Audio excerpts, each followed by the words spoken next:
Hey guys, welcome back to the channel. This is a story about what if Deku was quirkless but unbroken. If you guys enjoy this movie, comment down below and let me know before I start. Please do support for more awesome content.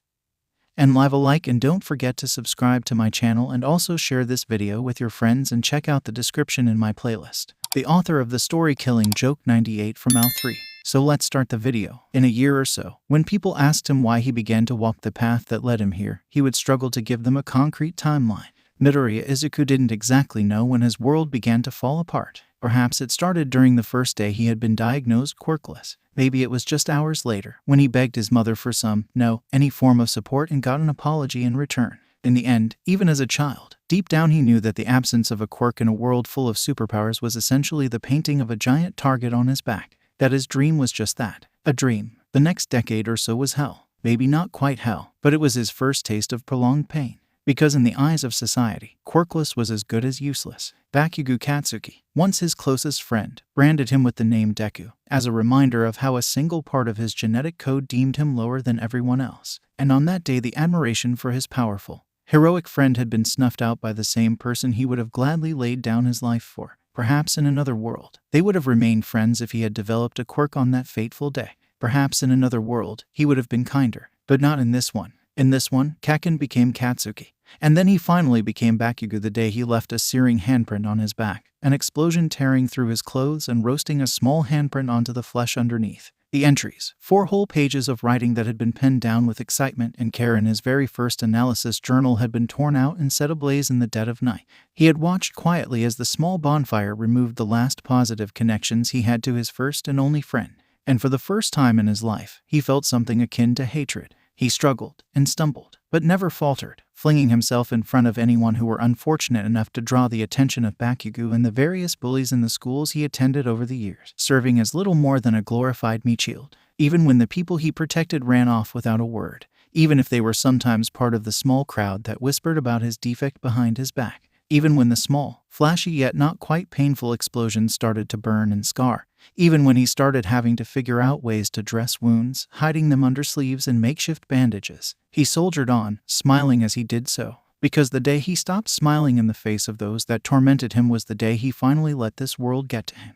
The day Midoriya Izuku finally became Deku. Perhaps it was the day he ran into the sludge villain. The first time he met his idol in person, offered up his heart and what remained of his hopes and dreams to the man who scared away the darkness with a broad grin.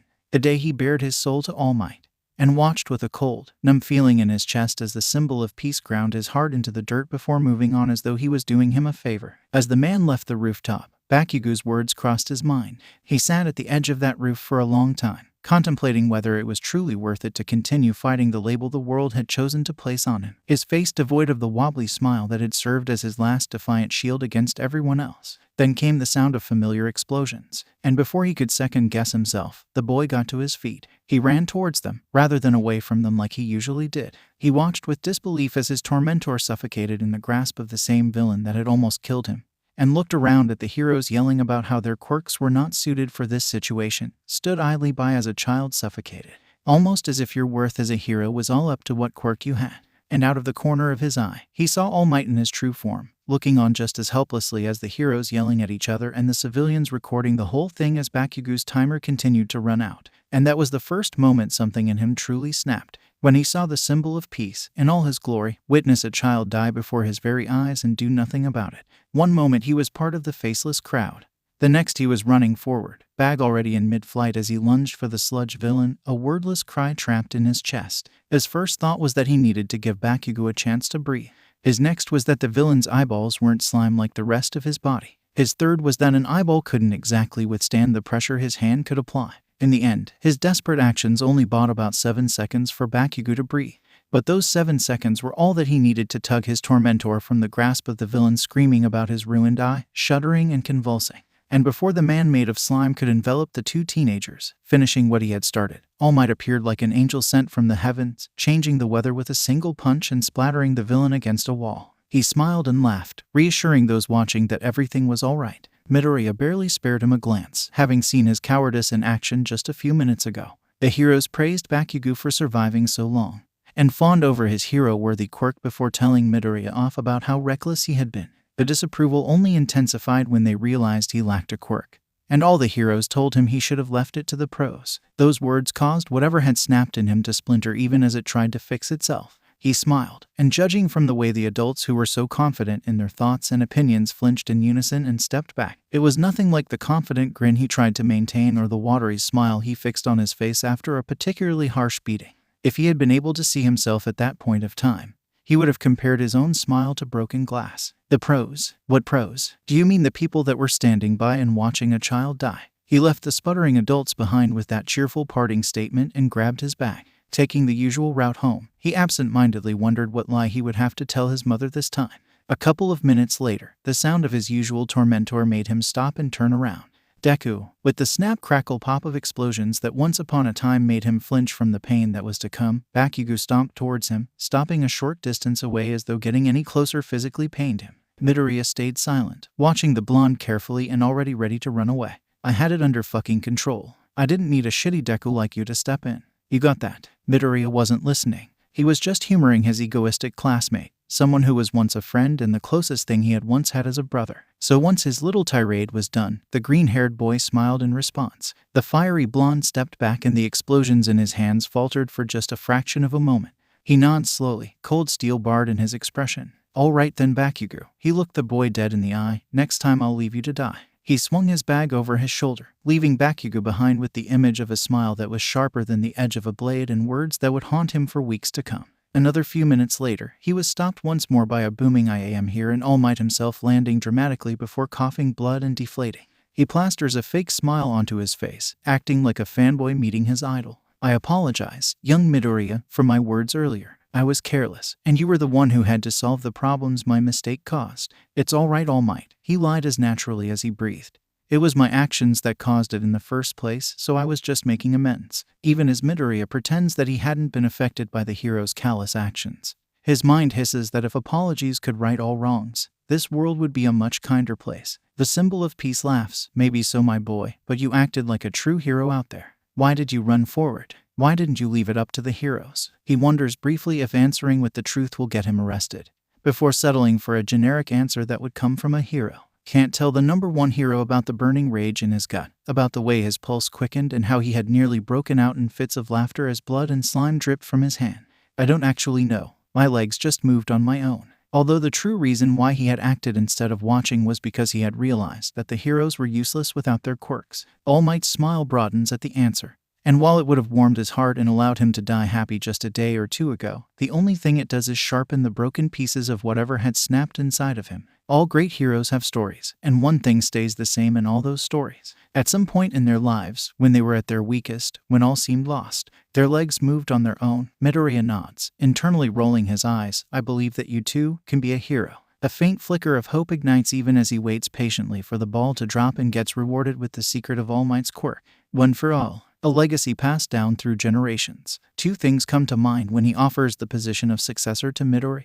1. All Might was once quirkless just like he was. 2. The man still thought that he couldn't be a hero without a quirk. He nods and accepts the offer anyways, a wide smile on his face despite the ice pulsing through his veins, despite the dark voice in his head pointing out that the man before him was out of time, and might even be beatable. Within his heart, Midoriya rips the section that had held his awe and admiration for the symbol of peace and the heroes of today out, crushing it just like All Might crushed the remnants of hope he had struggled to keep a hold of until today. Nevertheless, Midoriya continues keeping up the facade of a bright-eyed idealist. After all, it wasn't exactly a facade. Deep down, he still wanted to be a hero, and he still believed that heroes would save the day, that he could save everyone as long as he tried hard enough. He cleans up 𝗧𝗵𝗲 beach with his bare hands, not just because All Might told him to, but because he wants to start leaving his mark on the world. And what better way to do so than to erase this careless taint on nature? One day, as he pulls on his gloves, the boy walks down the stairs and notices a pink-haired girl digging through the pile of salvage that he had put to one side.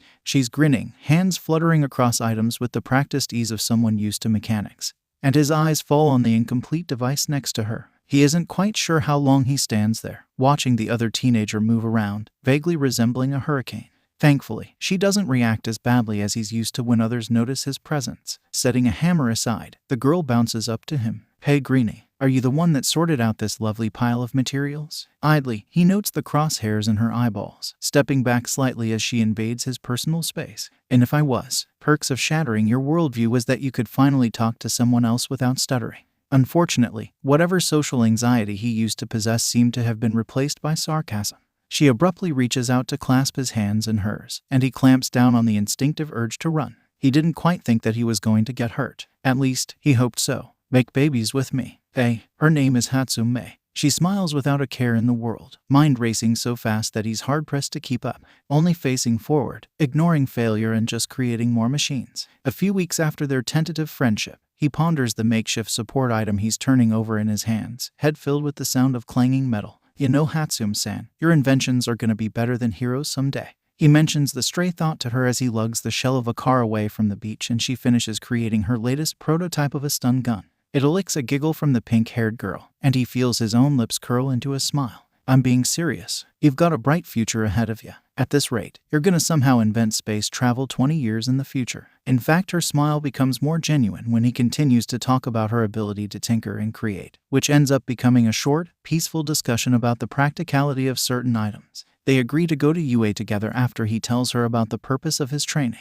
Zuckun, promise me that you're gonna only use 𝗧𝗵𝗲 support items once you make it big? Yeah. Ignoring the fact that you somehow said that out loud. Why wouldn't I? Do you think that I'd trust anyone other than the glorious 𝗧𝗵𝗲 with my safety? Midoriya turns to give her a small, teasing smile. He is unsure why she hugs him after he mentions that, but chalks it up to 𝗧𝗵𝗲 being 𝗧𝗵𝗲. Any thoughts of how weird she was acting were banished from his mind soon after she turned the stun gun on him and told him to start running. He spends the rest of the day dodging projectiles that will send enough electricity through his system to paralyze him for about 10 to 20 minutes, and develops an even healthier respect for his friend's ability to turn scrap into something usable. For the first time in a very long time, Midoriya Izuku is truly happy. Maybe 2 or so months since the first day he had set foot on 𝗬𝗏𝗄𝗏 Beach, Midoriya Izuku rolls out of bed and sleepily drags himself to the bathroom to freshen up. Looking at himself in the mirror, however, drags him from that comfortable place between dimensions to the waking world in an instant. Leaning in to get a better look, he runs a hand along the side of his face. He backs off, pulling up his shirt in order to confirm his suspicions. Guess dragging around trash and running from 𝗧𝗵𝗲 is training after all. As he showers, Midoriya considers the idea of learning some sort of martial art. Even with All Might's mysterious, busted quirk coming soon, he couldn't just rely on overwhelming strength to win all battles. Plus, it didn't sit well with him. What kind of hypocritical bastard would he be if he turned his back on all those years of pain and torment? He settles on checking the internet as his next move. Digging through the internet for about 10 minutes told him all he needed to know. There was absolutely no way he was going to get into any sort of dojo as soon as his lack of a quirk came into the light. His best bet would be to go through the same process he did with anything he wanted to learn. Read, practice, and then learn from whatever mistakes he made along the way. With fighting, it might cost him a couple injuries, but what was his life without cuts and bruises? He sighed, closing the laptop and swinging his bag over his shoulder with the practiced ease of someone well acquainted with running away and keeping his possessions alive at the same time. There was no time like the present. About 3/4 of the way through the 10-month training period All Might has given him, Bakugo's anger finally boils over and he leaves a new scar on Midoriya's body, dangerously close to his spine. It takes everything he has to not fight back, and the wound stings throughout the rest of the day. It's not the first time he does it, but hopefully it'll be the last if both of them get into UA. Bakugo and his heroic quirk is, unfortunately, practically guaranteed a place in the school. Midoriya and his hard work will hopefully be enough to match raw talent and, most of all, the quirks of the other potential UA students. He continues cleaning up the beach despite his new injuries, but the occasional wince despite his depressingly high pain tolerance is enough for 𝗧𝗵𝗲 to catch on. She forces him to sit down,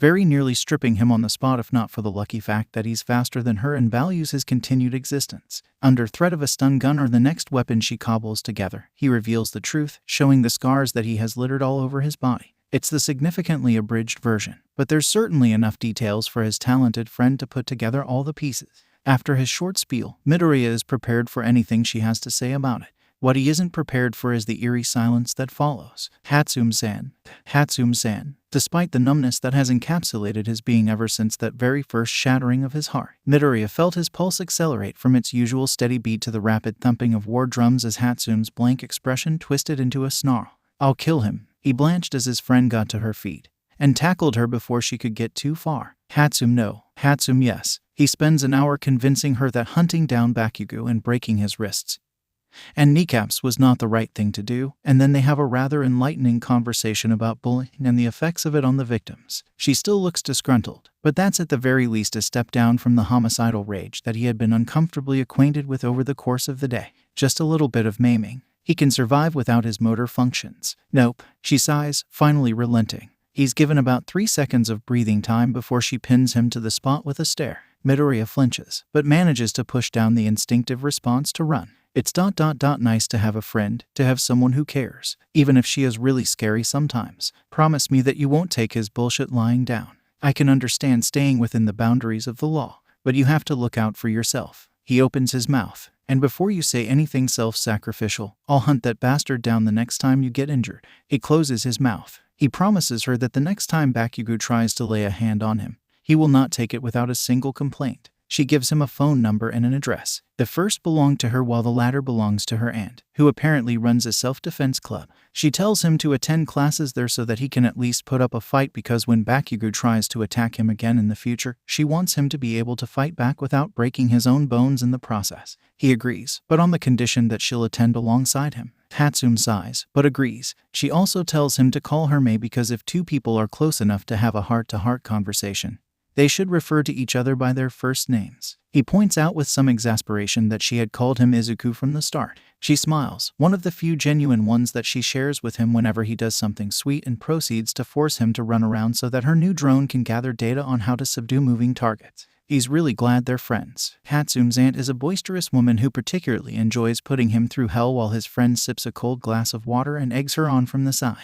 He accidentally wonders aloud if all 𝗬𝗪𝗼s were sadistic. The aunt and niece duo share a look before laughing. Despite his griping about the aches that had started dying down ever since he had gotten stronger return, he continues training and enjoys the confidence that comes with knowing you're prepared for a fight. The other students that he interacts with from time to time don't know he's quirkless, which is probably why he's been treated politely and with respect. Even still, it's nice to be considered a perfectly normal human being from time to time. He's practicing on his own one day, while May's aunt works with some of the regulars. May herself is off doing who knows what, but considering she was cackling in that voice message she left, he thinks it's a wise decision to not try and pursue that line of thought any further. Midoriya finishes his latest set of kata when all the hairs on the back of his neck stand up at once. He whirls around, making eye contact with a girl gazing at him passively. He puts some distance between the two of them, wary despite how unimpressive the teenager standing in front of him is, especially cause of their eyes. He's learned, from years of people watching and his own gradual changes, that one's eyes always reflected what lay beneath. 𝗵𝗃𝗃's burned with fire and rage and the ego of one who stood on top of the world. May's was kind, but vibrant, thrumming with the energy that seemed to constantly course through her veins.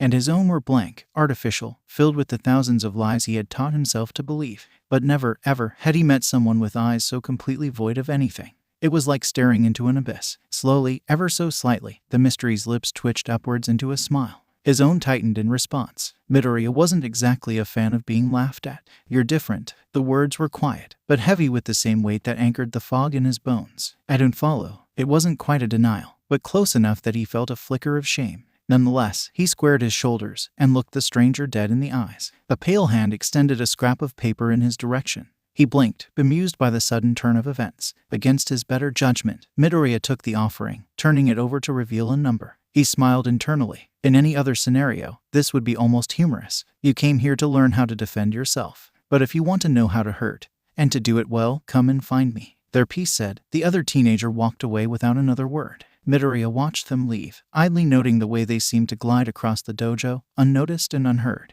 He stuffs the piece of paper into his pocket. He continues to clean up the last remnants of trash at the beach. And while All Might expresses his disapproval when he noticed the rate at which Midoriya was clearing Dagaba Beach, he is quickly taken apart by May's rapid-fire comments about how proper rest was necessary for a growing teenager, and he, as an adult, should know that. The man splutters, but cannot come up with a proper comeback, so he slinks away. A few days later, he returns when May isn't around to comment about how that girl might be a bad influence on him. He feels another piece of himself quietly snap and states with the most innocent smile that he can muster that the #1 hero stooping as low as to talk about a teenager behind their back wasn't heroic at all. He ignores the apologies and continues lugging the fridge he found tucked away in the midst of a pile of trash. Soon enough, the only thing left is a rusty car. He borrows a plasma cutter from May and cuts it apart after allowing her to dismantle the engine and whatever parts she wanted.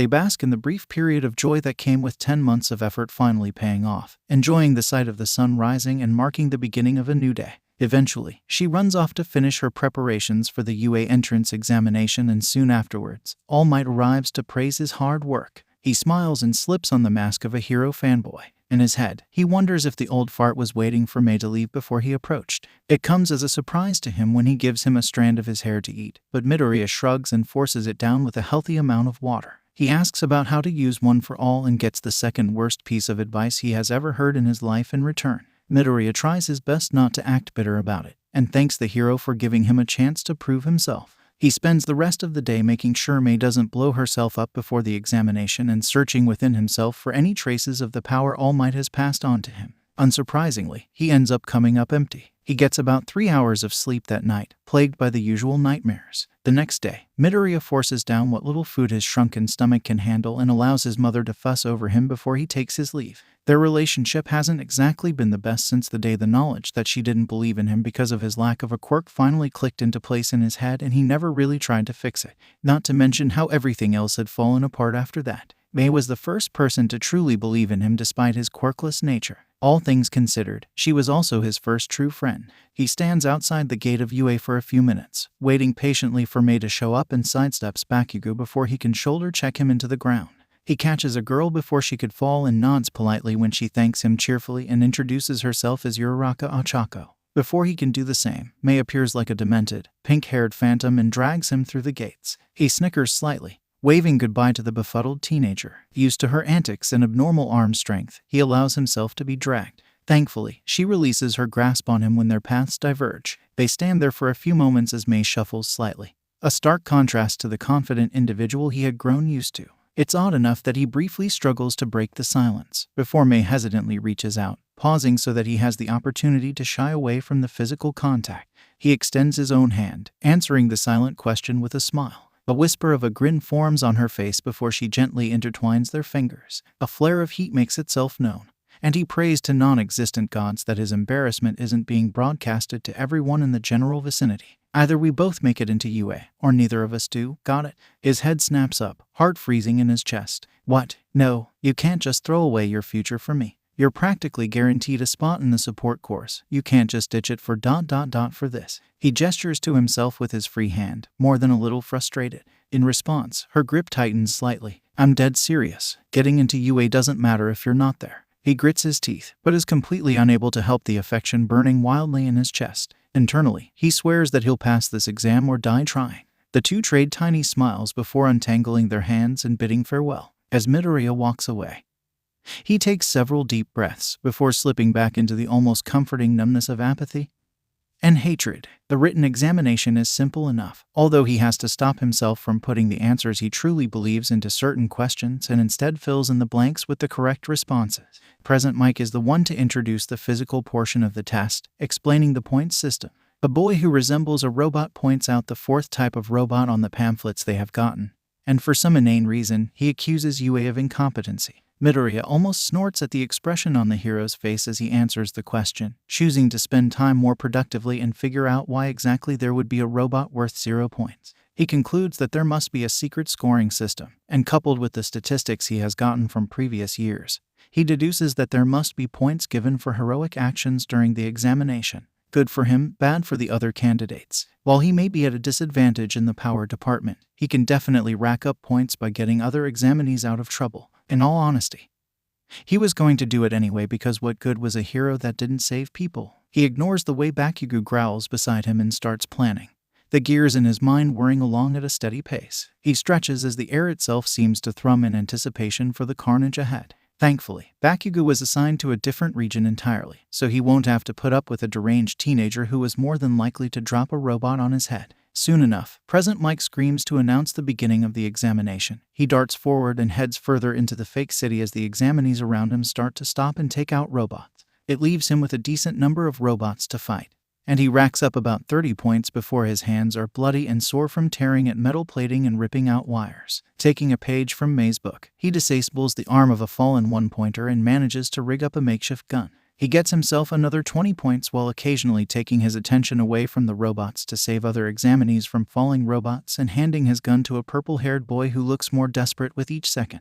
Maybe try acting like a hero rather than causing property destruction? Yeah. After the not-so-subtle hint about rescue points, Midoriya takes off once more, leaving a puzzled teenage boy in his wake. In an alleyway, he comes face to face with another purple-haired teenager, practically drooling as he advances on a girl pinned to a wall by balls. Not questioning it after all the things May had put him through, he kicks the boy. He bounces back, a cry of protest dying abruptly as he bears witness to the dagger-like smile that greets him. "Release her and fuck off before I turn you into a meat pretzel." He slams the iron bar he had been using against a wall with a satisfying crack, expression twisting briefly into something far more demented, a hint of the monster lurking beneath rising to the surface before it returns to its cage. The short pervert trembles and cries before doing as he said, not stopping to hear whatever the girl has to say before he takes off. He tugs another examinee out of the way of a falling robot and feels something akin to pride at how the insomniac from earlier is laying waste to robots while saving people. The ground rumbles, and the zero-pointer is released. He sees everyone immediately hightail it in the opposite direction, and wonders if this is the future of heroics. He weighs the pros and cons of using the last few minutes to try and deactivate the boss robot just as a cry for help reaches his ears. He sees several other examinees stiffen at the sound before continuing to run,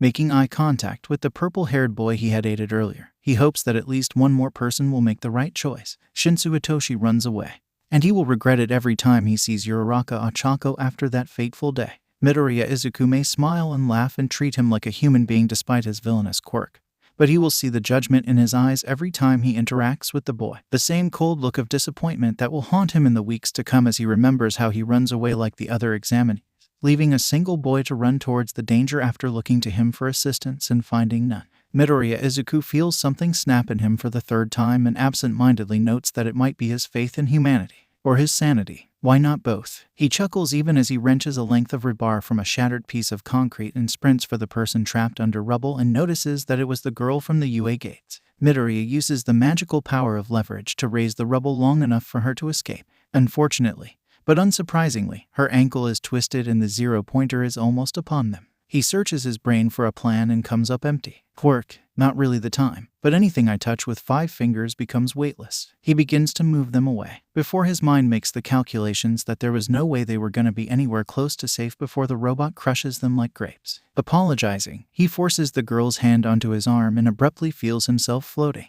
Ignoring how absurd yet cool it was, he tells the girl to hold the quirk as long as she can before leaping into the air. Sighing as he decides to take All Might's advice, he rears back a fist and shudders as a surge of energy burns him from the inside out. Throwing it forward and catching a glimpse of the golden tendrils encircling his arm, he yells a battle cry and makes contact with the zero-pointer. The massive robot crumples and something inside it explodes, which creates a chain reaction of fiery beauty as his arm turns purple and limp. He numbly realizes that the bones in it have been pulverized before he latches onto the falling robot and lands safely. The familiar effects of gravity return and he sees 𝗬𝗧𝗏𝗏 throw up. Midoriya feels a single pang of guilt before he falls onto his back and tries not to scream as Present Mike announces the end of the test. Recovery Girl soon appears to chastise him for pushing himself too far and he tries his best not to stumble and fall as all the stamina he has is used up fixing his broken arm. He makes a mental note to ask May for ways to not turn his bones into pulp as he walks out amongst the whispers of people who recognize him as the person who destroyed the zero-pointer. Purple Hair comes up to him,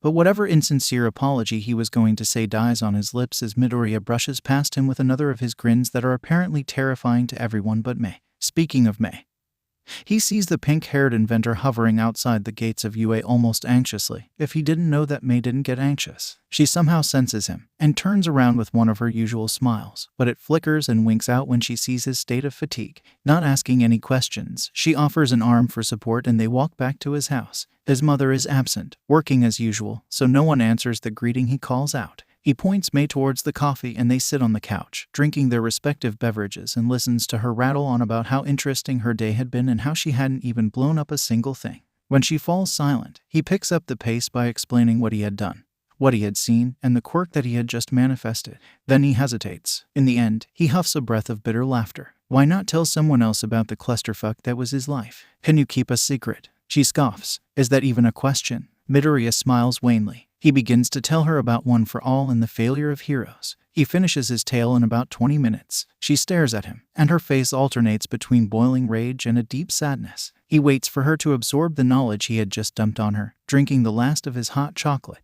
As he rises and takes her empty cup to wash as well, he thinks that he hears a muffled sob from the usually bright and peppy girl. Midoriya doesn't know what to think when he is greeted with a rib-shattering hug when he walks back into the living room, but chooses to pat May on the back. What's the matter? The look she gives him isn't exactly pity, but more of horror mixed with despair. They stay like that for a while, and he asks aloud if this was what it was like to have friends. May sobs, a sound that is both heart-wrenching and unnatural as she tightens her grip on him, like she was afraid he would disappear if she let go. He thinks, not for the first time, that something was wrong with him. The next week passes just like the previous weeks have, boring and uneventful. With Dagobah Beach fully cleaned, there is no reason for him and May to go there anymore, and yet they still do. He'll train and May will fiddle with the contraption of the day. After a few days of the beach being clean, people have already begun to use it for their activities, ignoring the fact that it was because of them in the first place that the beach was so tainted in the first place. Not many notice the boy doing push-ups in the sand and the girl whacking a smoking device with a hammer, although some still do.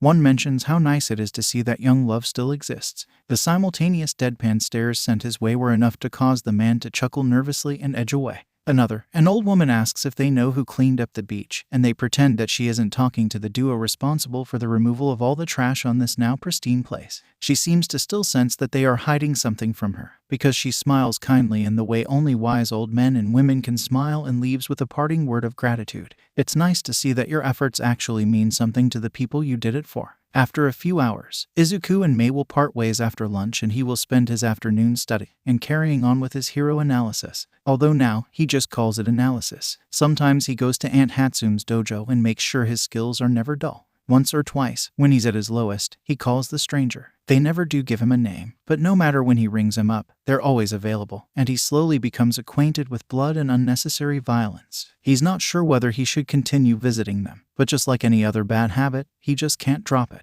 And Midoriya is learning something. He's just not sure if he's learning the things he should. Mom tries to get him to go to therapy one day. He smiles and asks her what she thinks is wrong with her son. When no answer comes, he leaves to meet up with May. For someone he met almost a year ago, it was almost funny that he couldn't imagine life without her anymore. It was actually more pathetic and sad than funny.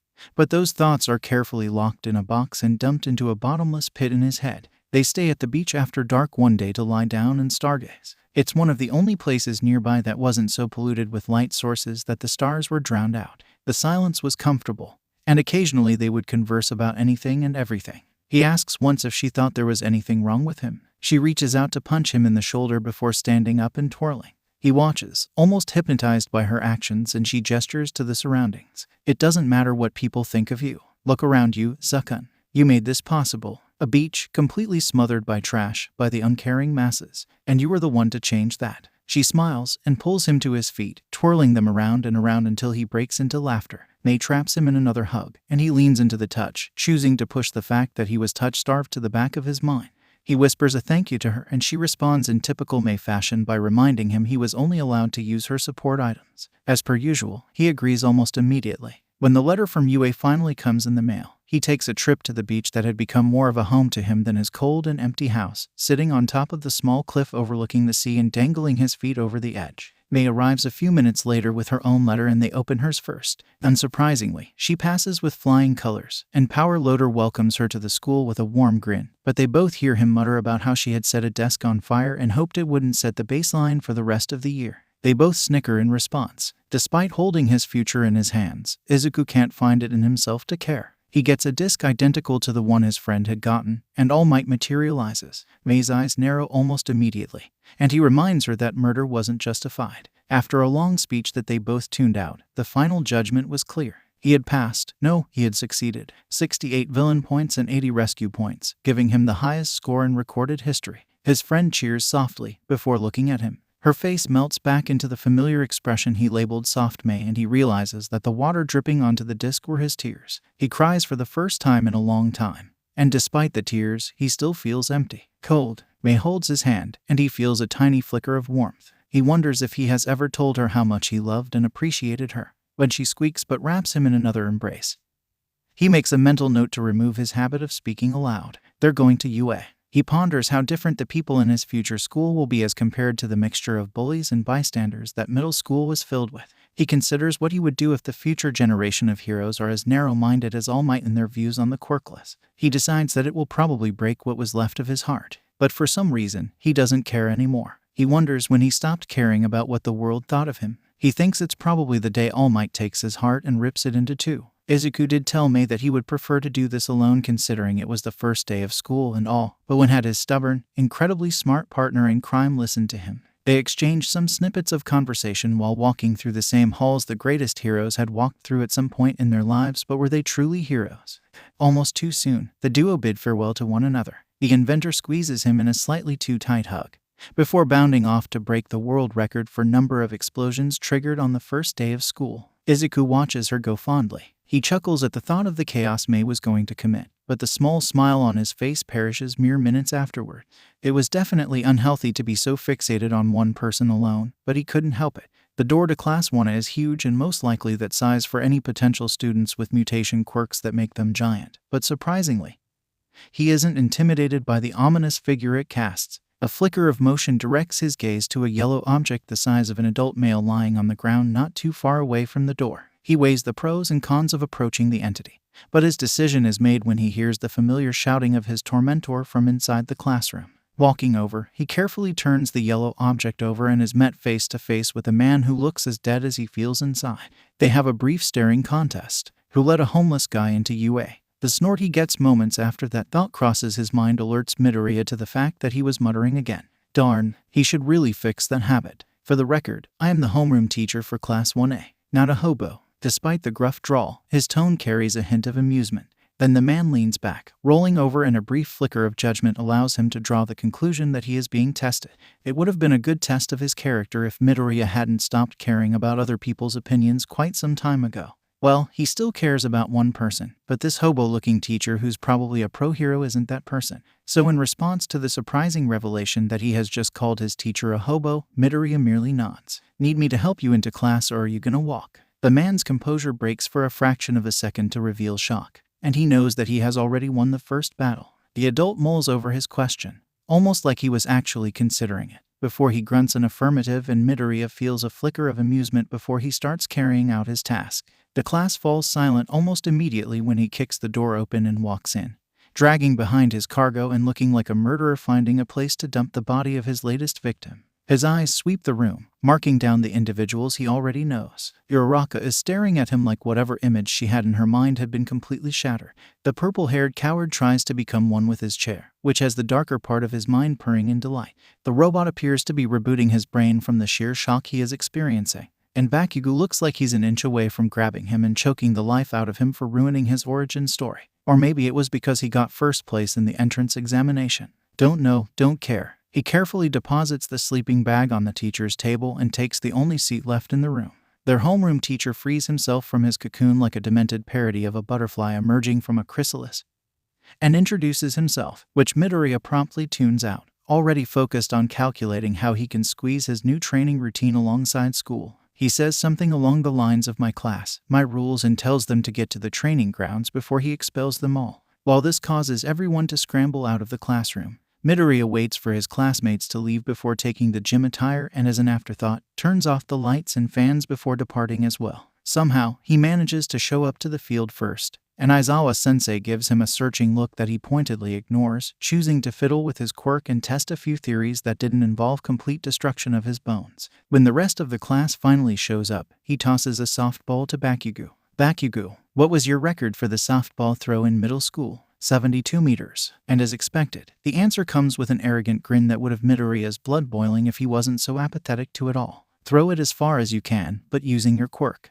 Midoriya slips the earplugs he had in a pocket in preparation for the impending explosion and scans his fellow students, gaze falling on a girl with earphone jacks extending from her earlobes. As 𝗵𝗃𝗃 rears his hand back and he smells the scent of nitroglycerine in the air, Midoriya quickly approaches the girl and covers her ears with his hands. Before she can ask him what he is doing, a sound like thunder breaks the silence, loud enough to be heard despite the muffled nature of the noise. Her eyes widen as he removes his hands, and she mutters a word of thanks as he returns to his place at the edge of the class. Rather than focus on the ripples of surprise and excitement going through his classmates, Midoriya chooses to start picking apart their characters in his head. Bakugo is easy, and his character profile was finished years ago. The next ones he chooses to break down into their simplest pieces are the two he already interacted with during the entrance examination. According to the seating plan, the purple-haired boy who ran away was Shinsu Hitoshi. Has a mental quirk, fairly obvious considering his lower-than-average physical nature, and since he had been running around like a headless chicken rather than psychically attacking the robots, it was probably one that only worked on humans.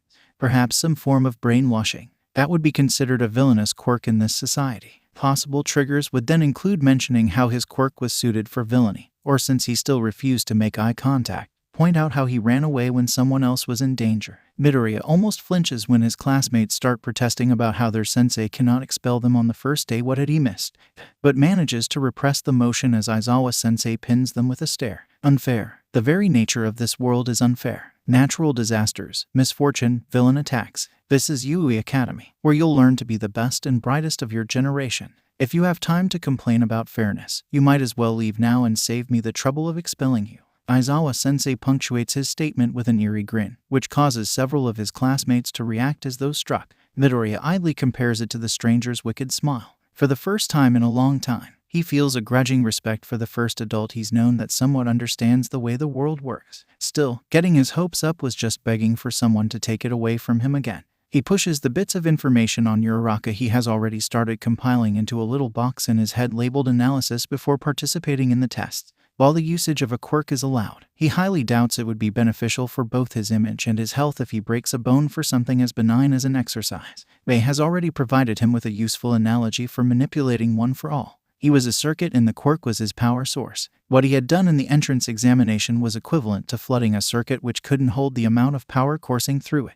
So there are two things he could do: lower the amount of power, or circulate it through more components. Since he had been using one for all at 100% and it turned his arm into pulp, something told Midoriya that his body would probably break apart at the seams and leave him to die a painful, slow death from organ failure or something. Of course, a combination of both options would probably be the most effective solution to his body's fragile nature, but that wasn't exactly something to test out under the threat of expulsion. So his options now were limited to flooding a single part of his body with 100% power and hope for the best. He flexed his fingers and wondered if a normal human being would be considering how many digits he can sacrifice without being considered a liability. He also ponders, not for the first time and definitely not for the last time, if an individual with a telepathic quirk would run away if they could peer into his mind. And as per usual, it made him smile. Other than the fact that his classmates and possible future heroes are using their quirks in any way, shape, or form that gives them an advantage in the tests, this is a typical test of physical ability. That means he still hopefully has an advantage over people like the Invisible Girl or Shinsu himself. It wouldn't secure him a place in the top spots of any test, but it makes sure that he never leaves the middle of the pack. His own abilities sometimes surprises himself, especially in things like the endurance test. While one of the girls seems to have a creation quirk, generating the parts of a bicycle size limit, or complexity, and a boy with two-toned hair surfs on ice, he just runs like the rest of the students who can't use their quirks on that particular test. Even as the ones running begin to wheeze and falter, he soldiers on with a disturbingly clear mind. Somehow, he manages to even outlast the ice user, who gives up with the telltale signs of frostbite tracing his exposed limbs. Curiously, he begins to steam shortly after stopping and recovers much more quickly than one would expect. That paired with the two different colors of his hair implied that he had two quirks, or rather one quirk that functioned as two sides of a whole. If he wanted to take a guess, since one side of his quirk was ice, the other would be fire. Likelihood of that increased when considering the boy's surname was Todoroki, just like Endeavor. He tried not to be bitter about someone limiting themselves despite having such a powerful ability when he was gifted with a grand total of nothing. The girl on the bicycle gets first place, but by the time he finally gives up and decides to save some of his stamina for the next few tests, her bike also seems to be running out of juice electrical. Why not a diesel one? He smiles politely when a red-haired boy with shark teeth exclaims that he's manly, whatever that was supposed to mean. The final few tests pass uneventfully, and he keeps making mental notes on the variety of quirks he has seen and starts on the other psychological profiles as well. Some are easy, like Kirishima's obsession with masculinity, and unsurprisingly, he latches onto Bakugo. Midoriya lets it happen, but feels a brief hint of pity for the teenager. Although, in a school like this that favors the strong, perhaps his bully will feel right at home. He'll just have to wait and see. He raises an eyebrow when 𝗬𝗧𝗏 floats the ball into oblivion, and takes the time to praise her for ingenious quirk usage. She's the one person so far that he knows and hasn't done anything to let him down just yet. The girl looks cheerful after it, so he considers his attempt to socialize a job well done. Then it is finally his turn at the ball throw. He tests the weight of the ball, running one for all through his index finger, and tosses it into the air in preparation of blasting it. Much to his mild displeasure, however, he is unable to call up his quirk and catches the ball without fumbling. He turns around and sees Aizawa-sensei's impressively red eyes, notes the way his hair levitates, and figures out the identity of his homeroom teacher. He mutters the word Eraserhead under his breath and derives some pleasure from the way his teacher's quirk deactivates in surprise. Nevertheless, he recovers quickly. Midoriya Izuku, I don't know if you're arrogant or just incompetent. You were planning on using that destructive quirk of yours, weren't you? If you're only good for one powerful attack, you will be nothing more than a liability to your teammates and those you are trying to protect in the future. Figure out a way to do it without crippling yourself, or I'll expel you immediately. Aizawa-sensei declares his intentions amongst the ripples of anxiety and confusion coming from his classmate. It was probably meant to intimidate, but Midoriya barely listens, wondering if Aizawa-sensei had noticed the fact that he wasn't using his arm for the test. The adult's expression deepens into a frown. If you can't even take simple criticism, you don't deserve to be in this school. You could hear a pin drop in the silence. He feels a familiar primal rage grip at his heart. And despite the fact that he knows Aizawa-sensei is trying to motivate him into doing better, another part of him quietly breaks into pieces at this man, who knows absolutely nothing about his life, accusing him of being unable to take criticism. He takes a deep breath, centering himself. He can't break now, not in front of Bakugo, and especially not in a way that will ruin his plans. Reaching into the back of his mind, Midoriya summons up the image of the stranger, and immediately his anger is quashed under the icy dread that his pseudo-mentor wields like a scalpel. Before the fatigued-looking man can say his next piece, which is most likely something along the lines of he only had one more chance before expulsion, Midoriya smiles. He's checked his own smiles in the mirror after the 10th time someone flinches and edges away from him when he does so, and it is pretty much the only sign of his slowly fragmenting sanity that people can see. The man blinks twice, before his eyes narrow and he stops speaking. It's a good thing no one else can see the expression on his face other than their sensei, since his back was turned to the class. Silently, he turns, mentally adjusting his posture for maximum efficiency. He repeats his gestures from earlier, but this time he actually activates one for all, forces the energy into his finger and strikes the ball. It disappears with a small boom, and Aizawa-sensei reveals the score he has gotten. Over 2,000 meters. The man appears to be pleased with the results, like he is proud his teaching methods actually work. Midoriya contemplates whether or not it would be worth it to burst that bubble and risk expulsion. Before he can make a choice that will probably end his brief stint in UA, Bakugo shrieks and literally flies through the air towards him, explosions propelling him. Midoriya is briefly reminded of every single time the explosive teenager hurt him. Out of the corner of his eye, he sees Aizawa activate his quirk once again, and the explosions are immediately snuffed out. Still, his irate tormentor continues to lunge forward and starts up with his usual right hook. The bandages around Aizawa-sensei's neck are already levitating in an attempt to restrain the errant blonde. But Bakugo's fist is already nearing his face. For once, Midoriya doesn't just tense up and allow himself to get hit as 𝗍's words surface in his mind. Just like before he ran at the sludge villain, his mind narrows down to a single train of thought. He dodges the first swing, and checks how close Aizawa-sensei is before he decides that it's socially and morally acceptable to fight back. So knowing that using his quirk will most likely turn his childhood tormentor into paste just like his arm was a week ago, he settles for a simple jab to the face. Midoriya tries not to feel satisfied at the way his fist sends Bakugo into the ground just before Eraserhead's capture weapon ensnares the blonde. He winces slightly and realizes that he punched him with the hand with the broken finger. Shaking his hand, he ignores the murmuring around him from his classmates and tells Aizawa-sensei that he's going to see Recovery Girl. His homeroom teacher is still attempting to restrain Bakugo, so Midoriya assumes that's a "you can go now" and leaves without looking back. A few minutes later, hurried footsteps echo behind him and he turns slowly to meet both 𝗬𝗧𝗏 and Shinsu. After about 4 seconds of awkward silence, 𝗬𝗧𝗏 speaks up, "We thought you might need some help," and directions to the infirmary. Midoriya tries to protest at first, then realizes he doesn't actually know where the infirmary is and drops the subject. 𝗬𝗧𝗏 is a chatterbox. That was his first real impression of her. He takes the opportunity to ask a few questions about her to get a better view of her character and is shown a hint of the determination and strength hiding under her bubbly exterior. She'll make a good hero, even if she's in it for the money. That actually sparks a brief argument where he tells her, very bluntly, that there are other ways to earn money. When she says that this is the only occupation that allows her to save lives and earn a good paycheck while doing it, he points out that her underlying motive isn't exactly money, but the necessity to do something good with her life while still earning enough. Shinsu agrees. The only real contribution he has to the discussion, while the only girl member of their little trio looks like her worldview just got shattered. He turns to Shinsu, and in an act of stupidity that he knows will produce results, Midoriya hazards a guess of his quirk. When he goes white at the word brainwashing and his posture turns defeated, the green-haired boy begins to feel bad.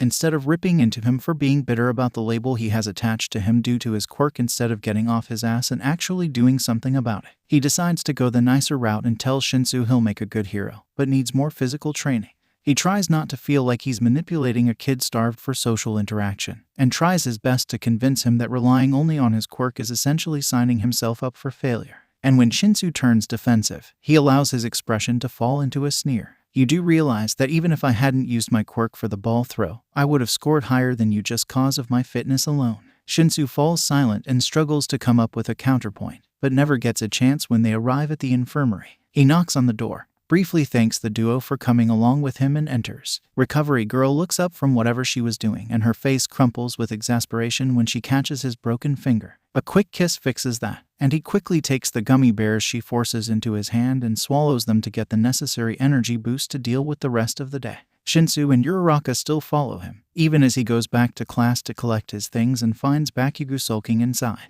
They haven't even stepped through the door frame when the blonde notices them. 𝗬𝗃𝗃. He screeches that cursed slur of a nickname, hurtling forward like he hadn't learned his lesson. Not in the mood for a confrontation with their homeroom teacher or recovery girl, he starts to dodge before realizing that there are people standing behind him. So, against his better judgment, he allows 𝗵𝗃𝗃 to grab onto his arm and burn it with his explosions. How do you have a quirk, you useless Deku? I knew you were looking down on me. Wow. How mature and totally not self-centered. The other arm swings in an arc propelled by another explosion, and he blocks it, unflinching and uncaring despite the fact that he can sense his right arm starting to roast under the constant explosion. He is about to sock 𝗵𝗃𝗃 in the face again, and probably the groin afterwards, when a person pushes past the two members of Class 1 stuck in the doorway and fires a familiar stun gun. His tormentor shudders, twitches, and collapses in a boneless heap as Mei checks over him while still training her weapon on his attacker. Her expression freezes when they both examine the new handprint on his arm. Not bleeding because the heat had cauterized the wound and hardened into something cold and angry. She fires the gun twice more before taking him by the uninjured arm and drags him out of the classroom, gentle despite her obvious rage. Shinsu and 𝗬𝗧𝗏 hurry to catch up, but whatever they were going to say dies a gruesome death in their throats when they glimpse the pure fury on Mei's face even as she applies the medicinal gel they have created in preparation for a situation like this one. Izuku has no such qualms, and spends the rest of the journey out of UA defusing his soon-to-be hostile friend and extracting yet another promise that she won't kill 𝗵𝗃𝗃 the next time they meet. They are stopped at the gate by Aizawa-sensei, of all people, looking more done with the world than before. He looks over them, entirely uncaring. Hatsume, I should expel you for using unlicensed gear on a fellow student. In fact, I should be arresting you. Izuku tries not to take offense at that, even as 𝗬𝗧𝗏 and Shinsu protest. Mei's anger is forgotten. Not because of the threat of expulsion, but because it is now her turn to defuse the bomb. Aizawa-sensei sighs. If 𝗵𝗃𝗃's parents decide to press charges, UA will have no choice but to expel you. However, since he was technically in the wrong for instigating this whole fiasco in the first place, I highly doubt that it'll come to that. But do this again and I will not hesitate to throw you out of this school. Instead of defusing the Izuku bomb, Mei steps back, face carefully blank, but he can sense the hurt and frustration under that facade as her hands tremble. And ever so quietly, he steps forward, the part of him that the stranger had been carefully coaxing to the surface rearing for blood. Their homeroom teacher turns to leave, and Izuku thinks that this is all his fault, that he has gotten Mei into trouble because he couldn't even stand up for himself. A fraction of a second later, his mind sharpens with clarity and discards that thought. No more, not exactly in full control of his body anymore. He grabs the older man by the shoulder and forces him to turn around. Aizawa-sensei looks unimpressed, but he knows that the teacher is an inch away from expelling him. So Izuku grins, venom dripping from his smile. Wouldn't it be a shame if the media figured out that the #1 hero school in Japan sits back and watches their students bully others? After all, you couldn't have known about what just happened if you weren't checking on the security cameras. And you did nothing. You chose to sit back. He pulls the man towards him, which only works because the teacher is far too startled to push back. Wouldn't it be a shame if everyone found out that the teachers of UA choose to warn and punish those standing up for what's right because it is the easy way out? Oh yeah, it would be a real shame if the name, address, and hero identity of one 𝗧𝗏𝗧𝗏 is leaked to the public as the man who tells children they should suffer rather than act in self-defense. 𝗧𝗏𝗧𝗏 and 𝗫𝗏 are steadily getting whiter with each word that tumbles from his mouth, dripping with acid in the rage he tries to hide. He ignores them, power coursing through his veins as he glares. Their teacher continues to look unimpressed. But he can see the man's knuckles getting whiter. You do realize that you are physically threatening a teacher on school grounds, right? The "I could expel you right here and now" hangs in the air, unsaid but felt nonetheless. In response, he removes the recorder he keeps on him at all times and replays the conversation they just had, in which dear old Aizawa-sensei warns them that standing up for themselves was useless. Aizawa-sensei goes as white as his classmates. Midoriya Izuku smiles. No, he grins. Go ahead and expel me, sensei. See where that gets you. See if the principal wouldn't just boot you out and deny any connection you have to his prized institution. Go ahead, try me, you hobo wannabe. Do you really think that I'm scared of someone who thinks that using his authority to scare children into submission? Fuck off. Before their homeroom teacher can respond, he shoulder checks the man and walks off, May following behind him after giving the man the stink eye. 𝗧𝗏𝗧𝗏 is the only one to follow them afterwards. 𝗫𝗏 is nowhere to be seen. When asked, she says that he stopped to talk to Aizawa-sensei. He nods, having expected it. Eraserhead must have been the boy's idol, and he just threatened to tear apart said idol's life brick by bloody brick. She calls him Midoriya Deku, and he almost wants to wrap his hands around Bakugo's neck and squeeze till all life is extinguished. Even when he wasn't here, the blonde still took control of his life. He corrects 𝗧𝗏𝗧𝗏 as gently as he can with the embers of righteous fury still begging to be rekindled in him, and May not so subtly reaching for her stun gun by his side. She apologizes and says that to her, Deku means Dekaru. He almost snorts at that, but tells her she can call him whatever she wants, because the best way to mock Bakugo's derogatory nickname would be to turn it into a mark of pride. May seems to understand this, because she no longer looks like she's about to shank someone.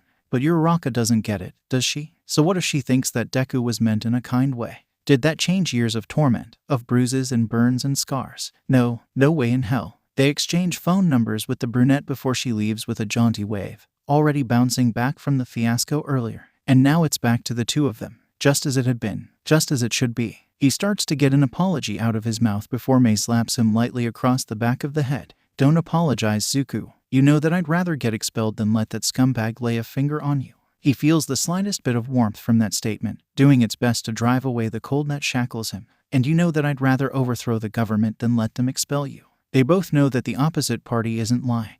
It's just another ironclad promise that they both cradle gently in their hearts. Not a single one broken. Principal Nezu finishes listening to Aizawa's report before sipping on a cup of tea to give himself time to formulate proper, polite sentences.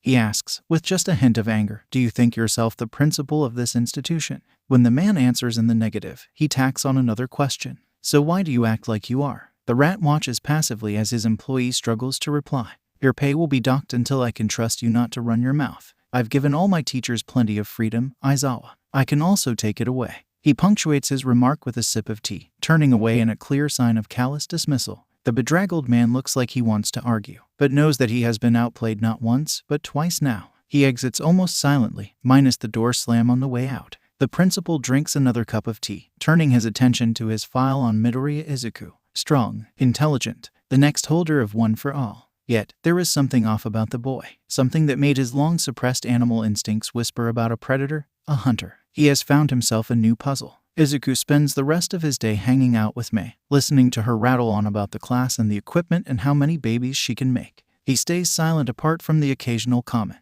a part of his mind far away and entertaining the thought of withdrawing from UA and turning to vigilantism. He quickly silences the thought, knowing that All Might would hunt him down, especially since he possesses the power that made him the #1 hero, and apparently turned him into a man who has forgotten his roots. They sip on the milkshakes that they ordered on the way to Dagaba Beach, and today there is not a single person in sight. Just him, May, and the gentle sounds of the waves lapping against the shore. Offhandedly, he's reminded of a pre-Quirk video game. A man, a lighthouse, a city, a utopia, even for just a brief moment. where people were defined by their work, not their biology. He dismisses the thought, switching topics to analysis. He feeds her the quirks and personalities of the WhatIf students he has profiled, and she draws ideas for support equipment and counters for each and every one of them. They stop after a few hours to get dinner before she drags him back to his house so that they have internet access and a decent computer. Mom is home this time, but she barely spares them a glance until she notices May, and then he is forced to undergo several minutes of questioning about his intentions. He cuts her off with a simple sentence, "Why do you care now?" and allows May to literally drag him upstairs. She notices the difference in shades on the paint on the walls, and her gaze flickers to his open closet, a box of posters sticking out from the bottom of it, but says nothing. She does, however, take his hand and cup it between her own. He pretends that they both aren't blushing wildly. They come up with rough drafts of what would soon be baby's number 100-130, and she soon says that she needs to go home. Izuku takes one look at the time, then at the way her eyes are drifting shut, held open by sheer willpower, and puts his foot down. "You're staying over, 𝗧𝗵𝗃. You know that I'll be fine. It's not even that late. If you even try to leave, I will tie you to this bed." She huffs and calls her mother to tell her she was staying over at a friend's house. Before her poor mother can ask any questions, she hangs up and flops onto the bed. He prods at her and tosses some of his old clothes at her face. Directing May to the bathroom is like trying to get a cat off your keyboard, an arduous task that ends up with no one happy about it. While she's showering, Mom knocks on the door before entering, and before she can say anything to reignite his smoldering temper, Izuku tells her firmly that May would be sleeping over and there was nothing between them. She doesn't look convinced, but he shuts down any lines of questioning until his friend returns from the shower. The clothes don't exactly fit her, and he avoids looking at her chest as she towels off her hair. He tells her to take the bed and leaves for the shower before she can argue. As he closes the door to the bathroom, he realizes that he has left her with his mother. But with everything that has already happened, he can't find it in himself to care. It's been a rough day, and it was already taking a not entirely insignificant part of his self-control to sit down and cry. He nearly falls asleep in the shower and decides he's clean enough. Mom's bedroom door is now closed, so he knows that she has retired to bed. A quick peek into his room is enough to see May lying on his bed, eyes open. He enters and closes the door behind him, sitting on the floor against the bed frame. "Get some rest, May. Sleep is for the weak." He chuckles. "You'll either sleep or I'm gonna make you sleep." May snorts, but he can feel her body uncoil from the tense state it was in ever since Aizawa-sensei had threatened to expel her. "Where are you gonna sleep?" He responds by grabbing a pillow and wedging it behind his neck. His friend gives him a deadpan stare before using her impossible arm strength to drag him onto the bed as well. He squirms feebly in her grasp as he feels her press up against his back so that the two of them have enough room to not fall off the bed. He tries to speak, but is more sure that he squeaks that she should just let him sleep on the floor. Her only response is to hum and continue using him as a teddy bear. Izuku gives up, brain already shutting down from the pleasant sensations of a warm bed and the comforting contact of the one person who had stood up for him. He wonders, once again, what he would do without May, tracing his fingers along her own. He gets his answer the next day, when All Might announces that they will be doing battle training. Somehow, through sheer bad luck, a team versus team battle turns sour when his partner interjects. "Aw man, I just had to get stuck with the one guy who can't use his quirk, huh?" Bakugo laughs at that, still bitter from yesterday. All Might's smile becomes just the slightest bit more plastic. "We cannot always expect to have the best teammates, young Kaminari." Midoriya looks around, and no one can meet his eyes, except Todoroki, who looks as dead as he feels, eyes displaying only the frigid nature of the cold and empty void inside of him in direct contrast to the fire that can rival the sun he has fed using all the things people have managed to break in him. He wonders if Todoroki has already written him off as a person he didn't have to compete with. And another bit of hope that someone whose eyes look just like his would understand him is snuffed out. Even Uraraka avoids looking in his direction, and he takes the mental profile of her in his head, crosses out the words potential friend and replaces it with just like everyone else. He tugs on the gloves of his hero suit, coming directly from May herself, and 100% Hatsume. It is beautiful, and exactly what he wanted. He chuckles, the mask hiding the grin that takes his face hostage every time the flames flare up. He tells All Might that he will just have to fight 3 people instead of 2. Ignores the whispering and the look of disdain from Ieyasu at his supposed arrogance. He knows, with startling clarity, what he will do without May around. He will take the tools she has gifted him and the suit that she has spent several sleepless nights on. He will use them. May wasn't here to hold him back, so didn't that mean he was free to rip them apart? 3 opponents instead of 2. Bakugo, Ieyasu, and Kaminari. He was uncomfortably familiar with Bakugo's quirk and fighting style. Ieyasu was a student that gotten through the recommendation examination, and her quirk was extremely versatile. As for Kaminari, cocky, but understandable considering the dangerous nature of the electricity he could wield. Not a fight he would normally take, but under a controlled environment and with white-hot rage burning him from the inside out, he could afford to get a little bit reckless. More than one of his classmates sent him pitying looks as he played around with the technology in his suit, and the grin underneath his mask widened further when All Might designated him the villain of this exercise. If he had been slated for the hero role, it would have made his job significantly harder. He cracks his neck with a sudden twist, making sure to tighten the reinforced gloves just for dramatic effect. The teenager presses the button on the side of his mask as he leaves the room and it whirs, clicking several times before unfolding to cover his entire face instead of just his mouth. A digital screen pops up, expanding to cover half of his vision as he manipulates it with deft motions. Although to everyone else who couldn't see said screen, he probably just looked like he was messing around.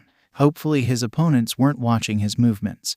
That would ruin some of the surprise. Even still, it was quite likely that they were expecting him to lose, and lose without question. Not completely unwarranted. It was 1 versus 3 after all. With his penchant for turning his bones into Rice Krispies, it wasn't too far of a stretch to assume all he had in him was 1 or 2 good attacks. Worked in his favor though. Overconfidence was a slow and insidious killer. Midoriya checks the comms system, and isn't surprised when Mei is online and tuned in for some reason, ensuring that the noise-canceling function is on. He starts a call and waits patiently for her to pick up even as he sets up the traps that will be needed for the game he wishes to play. In fact, the greenette is stringing up the last tripwire when she does answer the call, slightly out of breath. 𝗵𝘃𝗵𝗃𝗧𝗵, CEO of 𝗧𝗵𝗵𝗃𝗧𝗵 Industries, reading you loud and clear in the background. He hears what sounds like an adult crying over explosions. Despite his dark mood, Izuku smiles just a tad. Enjoying yourself? You know I am. What's up, Zoo? A part of him wonders how many variations of his name his partner will go through before she's satisfied.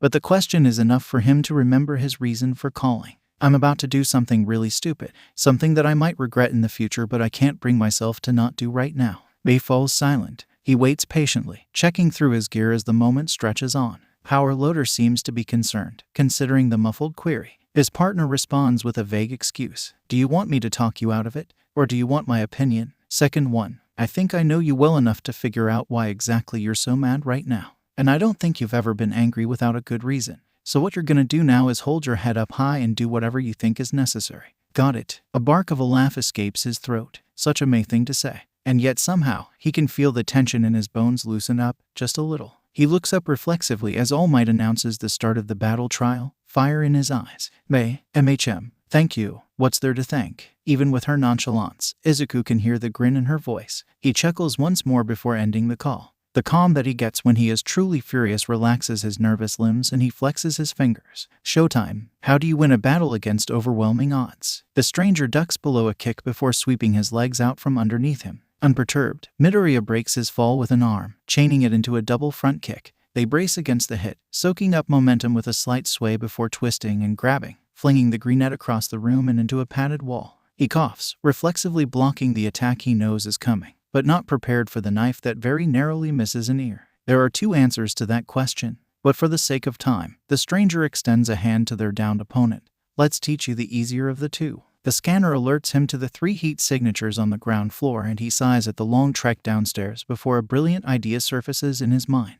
The small part of his brain that governs self-preservation screams as he runs out a window, arms crossed in front of his face as he slams straight through it. Glass shards bounce off his suit and he is suddenly grateful that Mei talked him into full body protection after several jagged pieces find a new home in his torso. Turning around as quickly as possible, the claws on his gloves slide into place as he jabs them into the wall. With a sound akin to nails down a chalkboard, he makes his speedy descent with some minor regret at the noise he's now putting up with. When he reaches the 2nd floor, he breaks another window to re-enter the building and turns on the thermal vision lenses. Unsurprisingly, one signature is blasting ahead while the other 2 hang back, more cautious. He waits for about 4 seconds. There is a brief ping as the first tripwire is set off, and Bakugo falls flat on his face just in time for the flower bomb he added to his arsenal detonates to coat him and the air around him with the powder. He listens to the swearing, slightly amused. Twisting a finger, he opens up the back door to the hero team's comms. Not to insult your intelligence, but that was flour you just got smacked in the face with. Feel free to use your quirk, but don't blame me if you lose some hair. He ignores the cries of alarm from Kaminari. Hanging out with Mei meant basic hacking had to be part of his repertoire just to make sure he had some defense against the latest baby to wake him up. His former tormentor curses even louder, but there is a lack of the steady crackling that he has long since associated with the blonde, and Midoriya laughs. 𝗵𝗃𝗃 may be a bully and an egoistic asshole, but he was smart enough to understand the threat, something that had kept him out of trouble, and definitely made it easier for those teachers to cover up the things he did.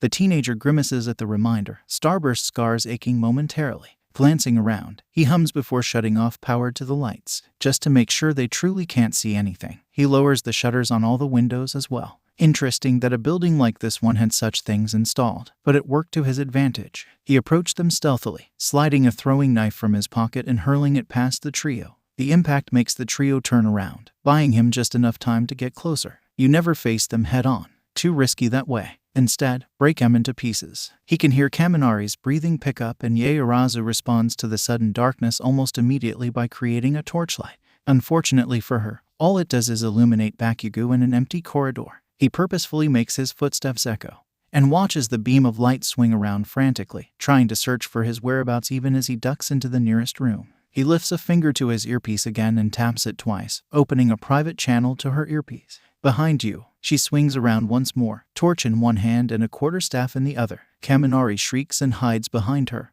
𝗵𝗃𝗃 is attempting to dust the flour off his body. Unfortunately, he can see everything. Truly unfortunate. He removes a small ball from one of his many pockets, twisting the capsule before rolling it across the ground. It clatters slightly, and the flashlight beam follows it across the ground. A beat of silence passes. He springs into action as the flashbang goes off, pouncing forward and hooking an arm around Kaminari's neck. He screams, discharging immediately to no avail. The batteries attached to his various gadgets hum as they begin to be overcharged, and excess electricity reroutes itself to channel a current through his gloves. He drops his unresponsive classmate, turning to take on his next opponent. One down. Think of it as a one-on-one, with the added side objective of keeping the others from butting in. He opens and closes one hand, mimicking a wave even though the remaining two are still somewhat blinded and dazed. Midoriya reaches down, picking up Kaminari by his collar before pivoting. Make them regret ever trying to fight you. The greenette bares his teeth in a facsimile of a smile, throwing the blonde at his teammates. Reflexively, she smacks him out of the air with her quarterstaff before freezing, abject horror on her face. Taking advantage of her hesitation, Midoriya darts towards 𝗧𝗪𝗧𝗪. To her credit, the teenager recovers just in time to defend herself, staff aimed for his chest. He grabs it with a sparking hand, electricity still running through the open circuit and up the metal rod. She screams while trying to let go, only for her muscles to lock up and prevent her from doing so. He maintains contact for several seconds before releasing the staff, allowing it to clatter to the ground, dropped by loose fingers. She looks up, fear in her gaze as he switches off the current. Gripping 𝗧𝗪𝗧𝗪's face with both hands, he yanks her head downwards so it can make acquaintances with his knee. She staggers, and he follows up with a judo throw, respectfully avoiding contact with any inappropriate parts of his classmate and slamming her into the ground. For good measure, he gently kicks her in the side of the head, just enough to knock her unconscious. 2 down. His last opponent is practically foaming with rage, the only reason he hasn't attacked yet being the flour still dusting his hands. Also the fact that 𝗵𝗃𝗃 sought strength above everything else. Midoriya figured that his current thought process was somewhere along the lines of if they couldn't beat worthless Deku, they deserved to lose. He stretches somewhat exaggeratedly, waiting for the bully to finish cleaning himself off. He was here to win, but he could at least have some fun. 𝗵𝗃𝗃 starts with his usual right hook. It appears he has not learned his lesson. Midoriya grabs the outstretched arm and slams him into the ground before backing away. Just to piss him off, the green-haired boy laughs. Mei says hi by the way. Well, technically she said something more along the lines of if you see that smug bastard, tell him that I'll break his legs, but he wasn't quite in the mood to start a war. The blonde doesn't know her, but he can almost see the synapses in his head firing as he makes the connection between Mei and the pink-haired girl who tased him yesterday. He shrieks a battle cry and buries an explosion-powered fist into Midoriya's gut. The shock absorbers do their work, and he feels like he's been hit with a pillow. 𝗵𝗃𝗃 attempts to withdraw his hand for his next attack, but Midoriya locks his arm in place with both his hands. Discharge. All the electricity that he had collected and stored from Kaminari is released from the power cells in his armor, and by the laws of electricity, use 𝗵𝗃𝗃 as a circuit. He grits his teeth as some of the current sends a jolt through his system, but it's far less than whatever his opponent was currently going through. For good measure, the greenette jabs him twice in the stomach, before pulling his fist back for a more powerful punch to the throat. He collapses like a puppet whose strings have just been cut, and Midoriya huffs quietly as he wraps the captured tape around 𝗵𝗃𝗃's arm. The villain team wins. 3 tries to guess why All Might is so uncomfortable, and the first 2 don't count. He goes over to 𝗧𝗪𝗧𝗔𝗂𝘁𝗵𝗂𝗧𝗔 unconscious form, carrying her on his back as he leads 𝗧𝗵𝗃𝗃𝗃 by the arm towards the exit. He can hear 𝗵𝘃𝗃𝗃 attempting to yell behind him, but can do little more than wheeze due to the jab to the throat. He wonders what everyone will think of him now before he hears a chime and the sound of a grenade pin being removed. On sheer autopilot, he kicks open a door to a not-trapped room, tossing the two through before hurriedly slamming the door behind them and throwing himself into the air, clinging onto the ceiling. The biggest explosion he has ever seen travels down the hallway, just very narrowly missing him. The heat, however, causes several warning signs to pop up on his interface, and he can already feel the blisters forming on his legs. His eyes search for 𝗵𝘃𝗃𝗃 and find his tormentor several meters away from his original position, one of the ridiculous bracers he has smoking slightly. His eyes are wide and manic, the grin on his face that of a rabid animal. Midoriya's ears ring, and he idly notes the start of a panic attack. 𝗵𝘃𝗃𝗃's arm shifts to point directly at him, zero hesitation for what he's about to do. Even as All Might demands that they both stop fighting, he is already reaching for the second pin. Time seems to slow to a crawl as he tugs off his left glove, knowing that if he dodges the explosion a second time, the debris created might injure his other opponents. He charges up 3 fingers with one for all and feels the sensation of his bones shattering as fire consumes his world. The suit holds up tremendously well, all things considered, but the cooling system whines in protest and finally fails to keep the heat from the explosion out of his system. He feels his eardrums rupture, but knows that he's going to be lucky if those are the only things that break.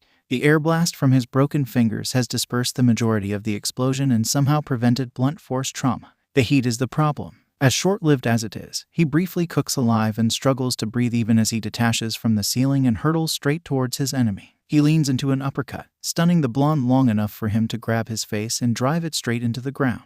Hard. He does it twice more to make sure 𝗵𝘃𝗃𝗃 goes straight to dreamland before he stops. Panting, he rips the mask from his face and slumps to the ground, heart racing so fast that he feels his lungs protest at the demand for oxygen, and the several burns he has developed begin to sting. A gust of wind alerts him to All Might. The urge to throw up intensifies and he picks up his mask, puts it back on his face and goes further into the building, ignoring the #1 hero. He knows their teacher, his mentor, will whisk the fallen trio away to the infirmary, and he's in no mood to be anywhere close to the one who could have very nearly allowed 𝗵𝘃𝗃𝗃 to kill 3 people. Midoriya just focuses on dismantling the traps rather than his impending panic attack and unsatisfied rage. He doesn't know when he blacks out, but one moment he's staggering back to the entrance with 3 broken fingers and a boatload of contraptions, and the next time he opens his eyes he is in a familiar bed. "You're awake, I see." Recovery girl walks over, a frown on her face. 2 visits in 2 days. You really need to stop breaking your body. He's too tired to accept the good-natured scolding. While he knows the nurse is merely concerned, it rubs him the wrong way. "I wouldn't have to break more fingers if I wasn't about to die." The youthful heroine blinks twice before a dark look crosses her face. He leaves her be to mutter threateningly about irresponsible teachers and students without self-control. Izuku notices Mei sleeping beside him, head buried in her arms and resting on the edge of his bed. His mask is slung haphazardly onto the side of her head, and he feels a rush of affection for the girl who probably rushed here as soon as she got the news. Then he feels a pang of guilt for making her worry about him again, even as the elderly woman gains a dark aura. Something about skinning that fool alive. He reaches out, careful not to wake Mei, and starts running his fingers through her hair. Whatever tension her body still had while asleep finally dissipates, and she leans into his touch like a kitten. Recovery girl briefly breaks out of plotting All Might's demise, and her eyes soften when they meet his own. "You need to be more careful next time, dearie." "I couldn't," he began, hesitating before continuing. "I had something to prove. I couldn't just sit there and let them call me as good as Quirkless. Like your quirk determined your value. I couldn't." The elderly nurse's aura seems to darken even further. An awkward silence ensues as he goes back to messing with Mei's hair, pointedly avoiding eye contact with the adult in the room. She shuffles around, tossing him a handful of gummies and telling him to get some rest. "Recovery girl." She pauses before she can leave the room, turning around with a questioning look on her face. "Do you think it's true that being quirkless means being worthless?" He doesn't dare look at the nurse. He doesn't quite know what he'd do if she agreed. The former pro-heroine snorts. "I'd say you'd be doing much better these few days without using that quirk of yours." She leaves with that parting statement, gently closing the door behind her. He continues to run his fingers through Mei's hair, allowing silence to envelop the room. The battle trial was rough. There was a monster in his head that demanded to be fed, and his carelessness had very nearly killed his classmates. He was so very alone, outnumbered and outgunned. Mei stirred slightly, and a soft smile graced his face, unseen to anyone. "No," he corrected himself, "not alone. Not anymore." He wakes up again, and this time it's because of the sound of an argument that is rapidly getting louder. Mei is standing up now, posture defensive and radiating anger. He turns his gaze to the subject of her ire and feels the familiar mask slip back onto his face, filling his veins with ice. I've said this 3 times already.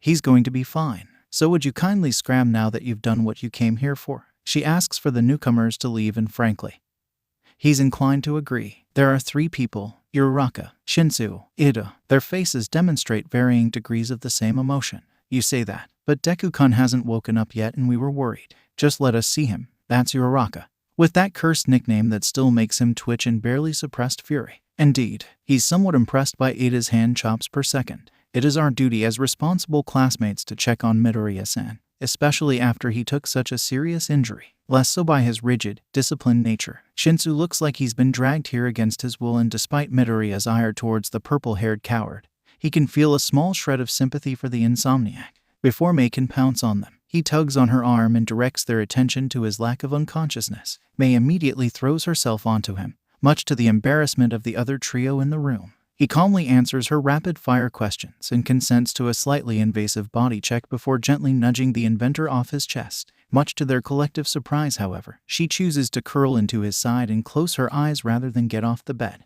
Midoriya sighs, but says nothing of it, just shifting over to make room for his friend. She deserved it considering what he had just put her through. He turns his first warm, now frigid gaze onto the 3 stooges. What do ya want? His gaze narrows and hardens when they repeat the same spiel they gave Mei, and he raises a hand to cut them off halfway.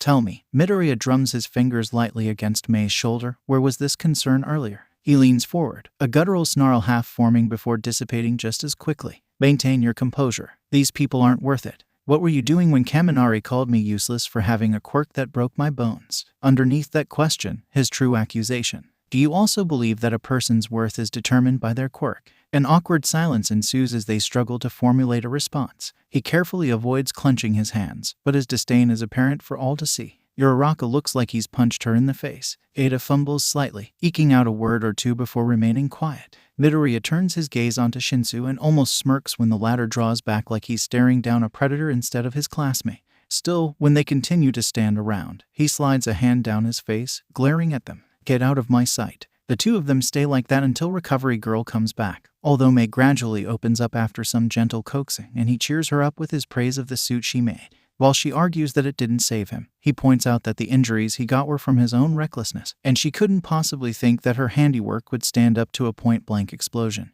and the fact that he would have most likely died without her equipment.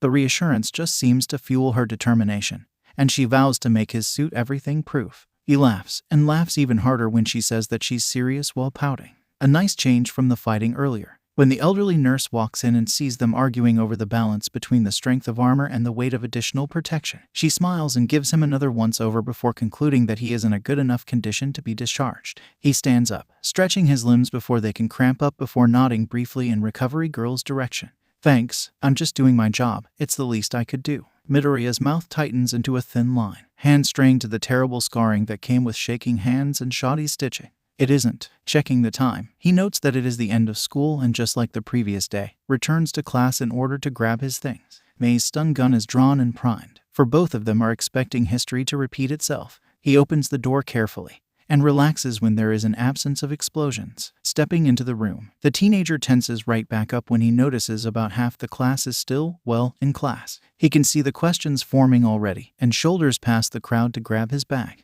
Ignoring the sudden eruption of noise around him and tuning out the louder ones, he hightails it back out the door. Mei looks even more unimpressed with Class 1A.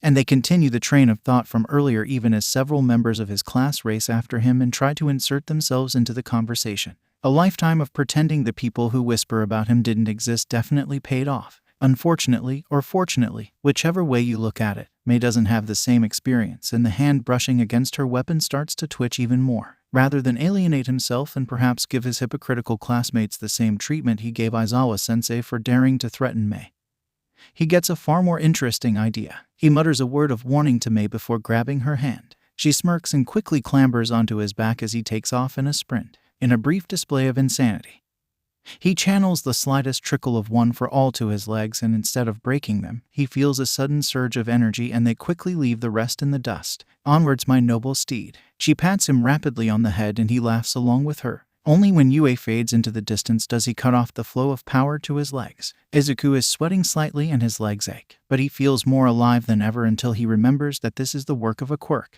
Mei is still clinging onto his back and she seems to sense the speed at which his mood plummets, because she pats him on the head before tucking her head into the crook of his neck. He thanks her softly, feeling another surge of gratitude for his best friend. Unconsciously, he registers her scent. Izuku tries not to think about how nice she smells. "Hey Mei, yeah, I'm glad we're friends." It's not the first time he's said this. Usually the energetic hurricane in human form would respond with a confident statement like "of course you are," but today she just tightens her hold on him. "So am I, Izuku." The affection in her voice is almost tangible, and he tries his best to suppress the rising blush before he can embarrass himself. He continues carrying her, just enjoying the silence for once instead of trying to fill the void with noise. The dark voices in his head are silent. He smiles, just for a moment, basking in the normality of the situation, enjoying it before it ends, all too soon. On the way home, he brings up the idea of creating a shack or something at the beach considering how often they go there, and Mei agrees almost immediately. The discussion of the structure and materials helps to take his mind off the reactions of the people around them as they startle at the sight of the duo. Perhaps it's because they recognize him from the sludge villain incident. But he doubts it considering how little the media paid attention to the Quirkless kid, even if he was the one to save Bakugo after causing one of the villain's eyes to turn into pulp. There are whispers of the cute couple, and many of the young couples that see them get into mild arguments while the older ones smile with something that looks like nostalgia. He just hopes Mei doesn't pay attention to them, because an embarrassed Mei is more than likely to cut off his air circulation. They resolve to start construction over the weekends, and she dismounts when the beach comes into view. Izuku doesn't have much more energy to deal with her brand of chaos right now, so he faceplants into the sand and allows his friend to roll him over. The teenager remains on the ground, enjoying the feeling of warmth surrounding him plus a cool breeze. Even as Mei removes his bag from his person and starts to bury him under the sand.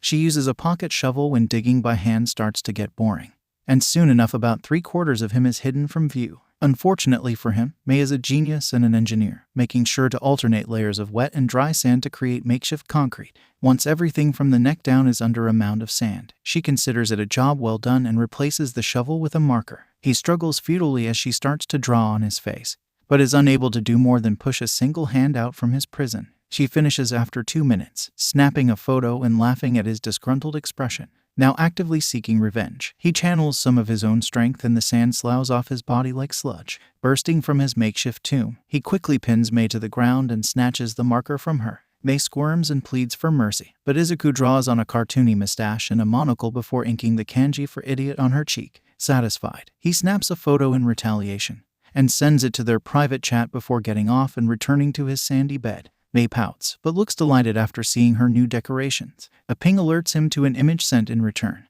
and he almost rolls his eyes when he notes the flowers doodled along the length of his forehead like a flower crown and the impressively detailed bird on one cheek. He snorts at the smiley face she has added to his other cheek, saving both photos. "Let's take one together, Zuko." Who was he to argue with a good idea? It takes a little jostling and elbowing as they try to get their own faces as the main subject of the photo, and the teenager relents before they spend too much time on something he doesn't really mind.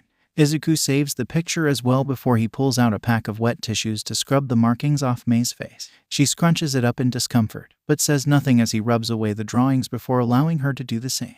Her phone chirps and she glances briefly at it before sighing, a hint of disappointment in her eyes. He nods in understanding, and they exchange a hug as farewell before she runs off. He watches her figure recede into the distance before flopping onto his back. It's mid-afternoon, so there are no stars in the sky. Instead, he puts on the mask and waits as it unfolds. Midoriya starts work on the profiles he has not yet completed, having a feeling in his gut that more situations like the one he has just encountered today will occur. One success didn't mean he had reason to grow lax. As victories mount, so too would resistance. He couldn't afford to lose. Not here. Not now. By the time the sun begins to set, he is half asleep and only has 2 profiles left to complete, not having enough intel on either of them. He presses the button to collapse his face mask and removes it gently, turning it over in his hands to gaze at the parody of a smile on its face. He briefly mourns the way his original costume design has been completely remodeled to something more practical instead of a homage to All Might.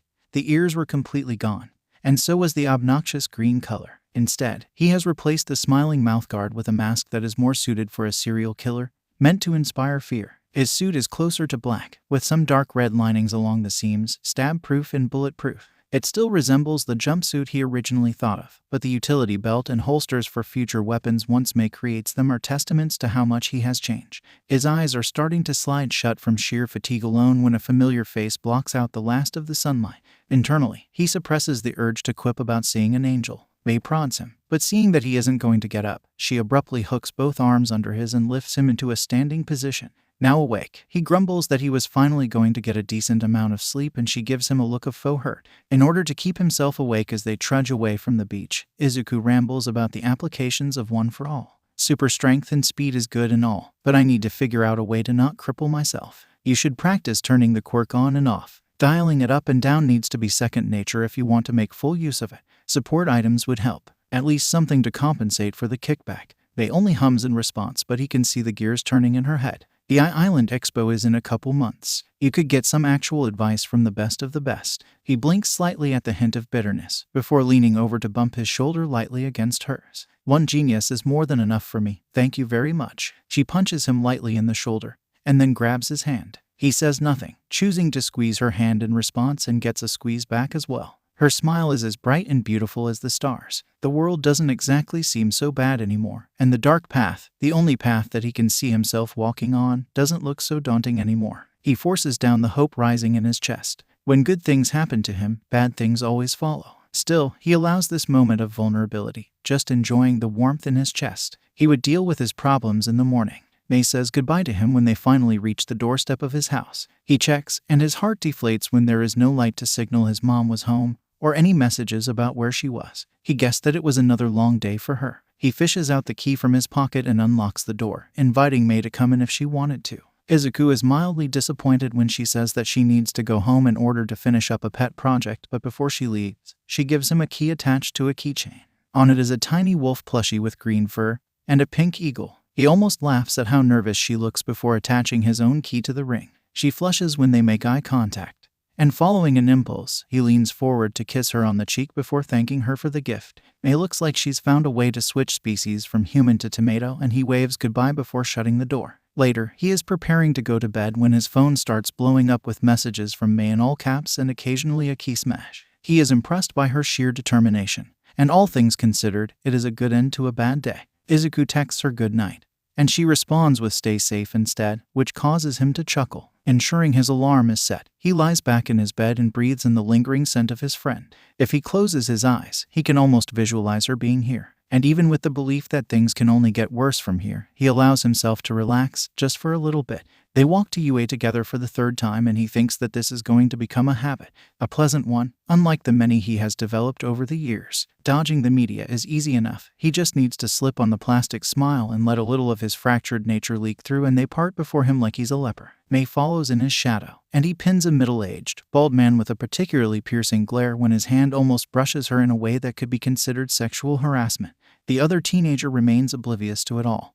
And that is good, because she would definitely kick the pervert's ass, and he would even help her as she did so. As per normal, they exchange goodbyes and a hug before he enters Class 1A. Almost immediately after he is spotted, Midoriya is swarmed with his classmates. Kirishima and Zero are chattering and using unnecessary hand gestures to depict his awesomeness, while Ishido congratulates him on a job well done. Uraraka, Ida, and Shinsu do not join the crowd, clearly still wary of a tongue lashing. Todoroki doesn't seem to care, but his gaze holds a hint of interest now, and Midoriya meets it with an unspoken challenge in his eyes. Kaminari apologizes with a bashful grin on his face, while Yaoyorozu just bows, with her own apology for underestimating him. Bakugo looks like he is trying not to spontaneously combust, and the already forming blade of ice digging into his spine and ruining his mood twists in its place. He knows that it's all in his head, but that doesn't make it any easier to handle. After the chaos dies down, the people talking realize that he hasn't spoken a single word. He laughs, a short and bitter chuckle that creates a ring of empty space around him.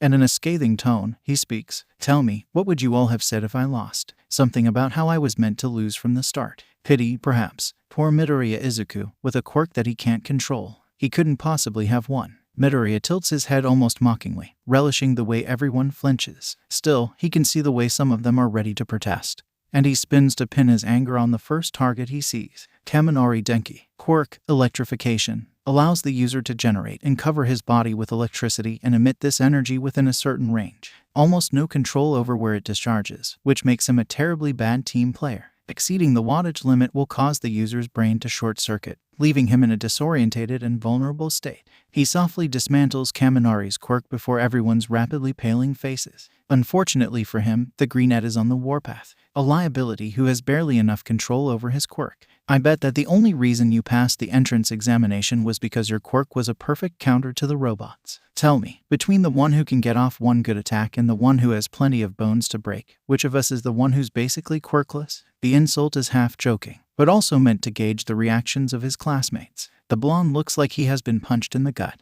and several others wince in sympathy, which only serves to fan the flames of his building anger as he mentally marks those who react to the word quirkless like it is a slur. Then, just for good measure, he decides to knock 𝗧𝗧𝗧𝗏 down a peg. This time it's actually for her own good, rather than shaming her like he did the hypocrites around him. But it probably won't appear to be constructive criticism to the rest. He doesn't care. Her quirk is incredible, and there is clearly a sharp mind behind it. She just needs someone to remind her that it's not enough to survive in a world like this one. As for you, 𝗧𝗧𝗧𝗏-san, you mistook my confidence for arrogance. He grins at the shame in her eyes, although he does feel somewhat bad about the way she deflates. You were complacent, for a good reason, but complacent nonetheless. That overconfidence will get you killed in the field. But then again, he chuckles before imitating her tone. It must have been obvious. The flinch means he struck the target and he presses his advantage by laying down the cold, hard facts. If you had done even a hint of research, you would have known that Aizawa-sensei expelled the entirety of his class last year. The only reason he didn't do that with our class is because he probably saw sufficient potential in all of us, and because they were a bunch of powerhouses, but he would keep that bitterness to himself. Stepping towards her, he taps a finger against his temple. Maybe think next time, before you talk, and do some actual preparation before believing you have all the information you need. Do that, and maybe next time you won't lose to a guy who didn't need a quirk to beat the shit out of you. She staggers back, hand reflexively going to the spot where he kicked her just a day earlier. The fear in her eyes is mixed with humiliation, but also the beginnings of a fire born from the frustration she must be feeling. Good, 𝗬𝗲𝗄 said. He walks towards his desk and the students in his way back off, parting before him like he is radioactive. He slips his earbuds in and starts listening to music in order to drown out the words that he knows are coming from the others. Soon enough, Aizawa-sensei walks in and pointedly avoids Midoriya's gaze. He tries his best not to pack up and leave in response. The man tries to be dramatic by acting serious, but in reality the task he has for them is picking the class president. Midoriya lays his head down and closes his eyes, cutting himself off from the rest of the world. He lets 3 songs run by before opening his eyes and deadpanning at the number of votes next to his name. While 𝗧𝗧𝗧𝗏 has gotten 3, he has somehow managed to get 5. He wonders what exactly would possess his classmates to vote for him, scrutinizing their expressions carefully as he watches all of them from the front of the class. It clicks in his head and he restrains the snarl beginning to form on his face when he sees that people like Kaminari and Zero are looking exceptionally pleased with themselves. The age-old tactic of indirectly bullying someone by placing them into a position of leadership they do not want and then tormenting the victim by making his job almost impossible to complete. In his mind, a snapshot of the class from the view he has surfaces, and he mentally runs through his plans on how to subjugate the lot of them. 𝗧𝗧𝗧𝗏 looks even more crushed when she realizes that she has lost to him, and he makes a mental note to apologize later. Crushing an ego is good, but crippling her self-confidence would prove detrimental to her growth. Aizawa-sensei unzips his sleeping bag and starts class, but not before telling him that Principal Nedzu wants to see him. He shrugs, leaving the classroom. He pops into 1H briefly to check on Mei. Don't blow anything up. She has the audacity to look like he just kicked a puppy in front of her. He lets out a good-natured sigh, but amends his statement. Unless that's what it's meant to do. She looks like she has had an epiphany, and Power Loader looks like he's about to resign on the spot. Sheepishly, he closes the door behind him, leaving Mei to cackle menacingly amidst her teacher's horrified cries. Principal Nedzu's office looks no different from a regular one, and that's already unsettling enough. When the door is unlocked just as he reaches it, warning sirens blare in his head. He quickly flicks through the plans in his head before knocking gently and stepping through. The beady eyes of the principal are already trained on him when he enters the room. They gleam with intelligence. In hunger, he can feel the rodent attempting to pick him apart from his mannerisms alone. And when the hunger intensifies, he knows that the mouse with the intelligence quirk has either found something interesting or nothing at all. He is unsure which one would be worse. Instead of taking the seat already indicated, Midoriya decides that if he goes down he will go down swinging and takes the one next to it. Nedzu smiles, and it is an ugly, fake smile that does nothing to conceal the sadism he can sense. Midoriya smiles right back, and is pleasantly surprised when the mouse's expression changes almost immediately. In an attempt to remove Midoriya's advantage, he immediately cuts to the point. I've heard from 𝗧𝗵𝗲 that you clearly threatened to blackmail him. I should have you arrested and expelled for that. The teenager leans forward in response, unintimidated. If it meant stopping the clear injustice happening right in front of me, I'll do it without hesitation. I'll have you know that I take the running of this institution very seriously. Midoriya-kun. Really? He draws out the statement, venom dripping from his lips. So why is it that Bakugo was allowed to get off scot-free despite what he did yesterday? 𝗫𝗠 blinks his beady eyes, polite expression not faltering in the slightest. Bakugo-kun's support items have been confiscated and he will be serving detention for the next 2 weeks. A choked laugh escapes from his throat and he represses the urge to reach over and grab the conniving rat. Detention? Do you really think that I'll be satisfied with you giving detention to a wannabe murderer? 𝗫𝗠 frowns, and the scales tip ever so slightly in his favor. That's a heavy accusation you're throwing around. Bingo. He ticks the points off on his fingers even as he says them. Refused to admit defeat and used a weapon that could kill, even though his teammates were in the danger zone. Ignored All Might's warnings. Fires a second time. Aimed directly at me. I'd be dead if I didn't react as quickly as I did. And so would Kaminari and Yaoyorozu. He rests his chin on the palm of a hand, grinning almost wildly. 𝗫𝗠 absorbs the argument, before casually replying. Even still, no one was harmed too badly. Bakugo was admonished and you recovered within hours. I'll make sure to bring that up with Recovery Girl the next time I check into the infirmary with a broken limb. He feels another part of him snap at how callous the rat was. 𝗫𝗠's expression freezes for a fraction of a second, before he laughs and waves dismissively. Too bad Midoriya already saw the hint of panic. For a supposed genius, the rodent really didn't know how to pretend to be human. He notes the peculiarity that Recovery Girl stands in opposition to the principal. Probably had some authority because of her healing quirk. In any case, the principal tries to salvage the situation with a hurried change of conversation. All Might was responsible for ensuring the exercise did not get out of hand. If he wanted to divert Midoriya's attention away from Bakugo's lack of punishment, he was failing miserably. Unfortunately, this just sets the stage for his next point. Tell me, his grin widens further. Does the symbol of peace have the necessary credentials and teaching experience in order to be responsible for Class 1A? The ensuing silence almost makes him break out in laughter. Funny how there's a teacher with 0 experience in charge of the youngest members of UA. Funny how he's allowed to oversee a combat trial. Funny how things are kept hush when he does screw up. I wonder who is responsible for putting him in charge. His mind strays to the recorder in his pocket. A reminder of how he needed to turn this conversation into transcripts and audio recordings after it was over. Why did you request my presence, Principal? The principal, still trying to regain the advantage, crosses his paws. You're the current holder of One for All. Why wouldn't I supervise you? He snorts lightly. Don't worry about me. My quirk may break my bones, but I can function perfectly well without it. It was uncalled for and pretty rude, but just the statement he needed to twist the verbal knife. His opponent takes offense almost immediately and in the first display of emotion of the session.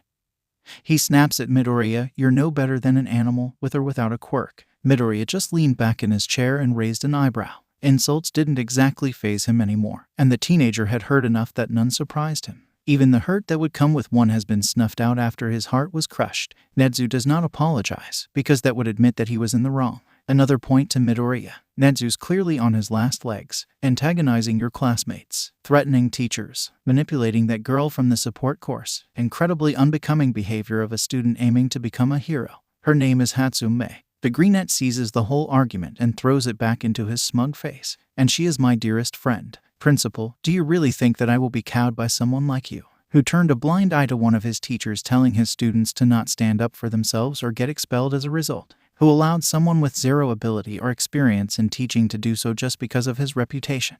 Who spies on his students with hidden cameras and microphones in the name of supervising them? Please ... you'd have to try harder than that. In fact, he deals the final blow. You allowed an abuser into your school, so the reputation of this institution doesn't mean anything to me. Rolling up a sleeve, Midoriya reveals a remarkably distinct burn in the shape of a handprint. He didn't think that 𝗫𝗠 could turn white, but he can sense the rodent's apprehension even though his face doesn't change. Midoriya stands up, neglecting to push his chair back in. Thank you for your time, Principal 𝗫𝗠. He smiles once more, all teeth. But maybe you should focus more on running your school properly rather than trying to intimidate your students. Good day. He steps out of the room even though the principal has said nothing, and slips on the mask in his pocket. It unfolds and he relishes the sight of the files in it that have been plucked from the school's security system, including the recordings of their conversation. I can always rely on you to get the job done. He thanks May, hearing her chuckle over the comms. There is such a thing as being too cryptic, you know. She chides him gently and he hums, disconnecting from the channel. He almost uploads the files to his phone, and 𝗵𝘃𝗲 doesn't. It would alert the principal, so he saves a copy into a USB drive and plucks it from his mask, making sure to look like he is just tapping on the facepiece. He slides it to the side of his head, not bothering to retract the mask, and makes his way back to Class 1A. Aizawa-sensei's period is already over, and it is Kayama-sensei who calls for him to enter the classroom when he knocks. She and the rest of the class can barely conceal their surprise at the addition to his wardrobe, and he can hear the rumor mill starting up as he returns the hall pass and the written letter of excuse to her. She nods and gestures for him to go back to his seat. He acknowledges with an incline of his head, before returning to his desk. When he is certain no one is watching, even 𝗧𝗪𝗏, he slides the thumb drive into his notebook. He'd get to use it later. He avoids everyone by climbing into a tree and eating the snacks he brought as a meal. Eventually, 𝗵𝘃𝗃 finds him and clambers up and onto the branch he was sitting on. He fills her in on what she has missed, and she jokingly suggests that he should bring some extra large mouse traps. Chuckling, Izuku pretends to push her from her perch before continuing to devour his food. Done with his pathetic attempt at a meal, he mentions the idea of dense energy bars to 𝗵𝘃𝗃 before hopping off the tree. Before she can ask, he tells her that he needs to find someone, and waves goodbye. He takes about 6 minutes to locate 𝗧𝗪𝗧𝗏 sitting next to 𝗔𝗪𝗢, the two of them almost concealed in the corner of the canteen. He blends into the crowd, avoiding anyone who could recognize him before taking a seat at their table. Neither girl notices him until he clears his throat, too busy talking about something. 𝗧𝗪𝗧𝗏 jolts slightly, while 𝗔𝗪𝗀 curses. He offers a wordless apology. The two watch him warily, like he's a rabid beast. Not unwarranted. I wanted to say sorry for earlier. I was too harsh. He waves off her half-hearted attempts to deny the way his words had cut into her. But I wanted you to understand that we're teenagers, training to be heroes. Improvement is always in the books. A light bulb seems to go off in her head, and he can see the moment she realizes the reasoning behind his actions. He smiles, careful not to make it look like a weapon, nodding briefly. He bows once more to convey his honest intentions, standing up and getting ready to leave. Oi, Greenie. He pauses, turning back slightly to lock eyes with 𝗔𝗪𝗀. She seems disgruntled, but grudgingly speaks. Thanks for that. It was the right thing to do. He is in the midst of a crowd when the sirens blare and announce a level 3 emergency. Someone shouts that it means the school has been breached, and he quickly presses himself against a wall as the panicked students start to stampede. He almost snorts with disdain at how easily the future generation of heroes had been turned into a panicking mob. Soon enough, Iida whizzes over everyone's heads and announces that it was just the press. He lets out a breath when the threat of being crushed disappears and returns to class. An idea strikes him as people congratulate Iida for being amazing, and Aizawa-sensei is surprisingly shocked at seeing him unscathed after an encounter with Nezu. He points out that Iida was a better role model than him, and gives up his position. Unfortunately for the ones who wanted to mess with him, enough people cheered him on so that Midoriya could successfully escape the chains of leadership. Aizawa-sensei still seems a little angry that Nezu hadn't done anything to him, but he stays neutral enough to tell them that they were going to have rescue training tomorrow. Midoriya spaces out amidst the chants of emergency exit, his bullshit quota for the day fulfilled. Even so, there is a sinking feeling in his chest that something is not right. 𝗵𝘃𝗃 was more affectionate than usual the next morning, but considering the moment they shared just hours ago, Izuku wasn't exactly surprised. He's unsure what to call their relationship anymore. Ever since the start of their odd friendship, he had been subjected to more physical affection in a matter of days. In a very long time, at the very least. He had been flustered in the beginning, but had slowly gotten used to it. After a week or two, that is, a far cry from carefully positioning himself in class so that no one could reach out and grab him without giving him enough time to react and run. That sixth sense, developed through trial and error, had been devoted to something far kinder than usual. That is, stopping Izuku from being launched face first into the nearest wall every time 𝗵𝘃𝗃 went for a tackle hug. Surprisingly, despite his original profile of her, his now partner had proven to be much more perceptive than he had anticipated. After the third or fourth time he had flinched from a surprise tackle, Izuku had noticed with a pleasant thrill that she always made sure to call out a warning before slamming into him. It was a monumental change from how people usually just ignored him or went out of their way to make him uncomfortable. Bakugo with his searing explosions and insults, his classmates hiding his belongings and attempting to trip him in the hallways, his teachers telling him to stop muttering and laughing along with his classmates' latest attempts at driving him to that dark place in his mind. Suddenly, he had found a person who didn't pity or hate him, a person who was perfectly fine with his quirklessness. In the beginning, Izuku had been prepared for her to leave once their partnership was over and the beach was clean, and he had already made his peace with that. Because his mind constantly whispered to him that she was too good to be true, that she was only being nice to him due to the fact that he was supplying her with scrap metal. Yet, their relationship had evolved from a simple business partnership to the beginnings of a friendship when the teenager had seen a machine she was building and his brain-to-mouth filter stopped working. Instead of laughing at him or shunning him or calling him a creep, May just paused to ask him to elaborate. They bonded over bad jokes and pushing their bodies to the limits just because. Somewhere along the way they had become each other's failsafes. When May was on the brink of collapsing from sheer exhaustion, he made sure that she took a nap, and when his muscles screamed in agony, she would somehow sense his pain and force him to stop and help her with the latest invention.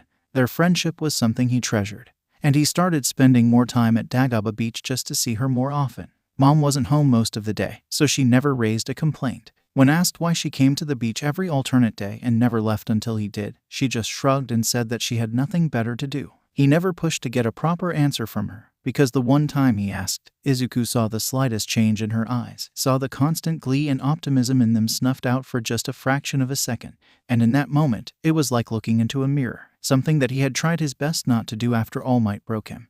Because when he saw the void that his eyes had become, he had to resist the urge to shatter the looking glass. Before his image of his idol was forever ruined, his eyes held just a smidge of darkness. Afterwards, they were entirely empty. But if he looked hard enough, Izuku could see the beginnings of the fire that would end up consuming his thoughts and twisting him even further than he was already twisted. The fire that the stranger had recognized in him and drawn out to play with. So he said nothing. He didn't know what she had gone through to earn the darkness in her eyes. But he was okay with not knowing. In the beginning, it was out of respect. Now, it was because Izuku didn't think that he would be able to hold himself back from hunting down the perpetrator. And he knew, in his heart of hearts, that he would not regret whatever unspeakable crimes his hands would commit in the process. Even when he laughed with her after clearing Dagaba Beach, even after they had exchanged stories of bullies and their phone numbers, Izuku was constantly prepared for the other shoe to drop. Then when she had stayed, he had to suppress the urge to constantly ask her why she did so, because he dared not turn her against him. And on the day she had seen him at his worst, starburst scars in all their glory, she had not scorned him like he had expected. May, in all her lovable glory, had looked him in the eye and was ready to start a war over him, over the useless, worthless Deku. At that moment, he had wanted to stay there forever, even if she stopped caring about him someday. He was in too deep. Izuku would die for her, without question, without reward. And from how she had tased Bakugo, unrepentant and angry for him instead of at him like everyone else, he believed that she felt the same. Then they shared a bed, twice, and it felt right. Things hadn't felt right in a long time. Even his body felt disjointed and awkward. Ever since that day when All Might crushed his dream like a tin can, he was too big for it.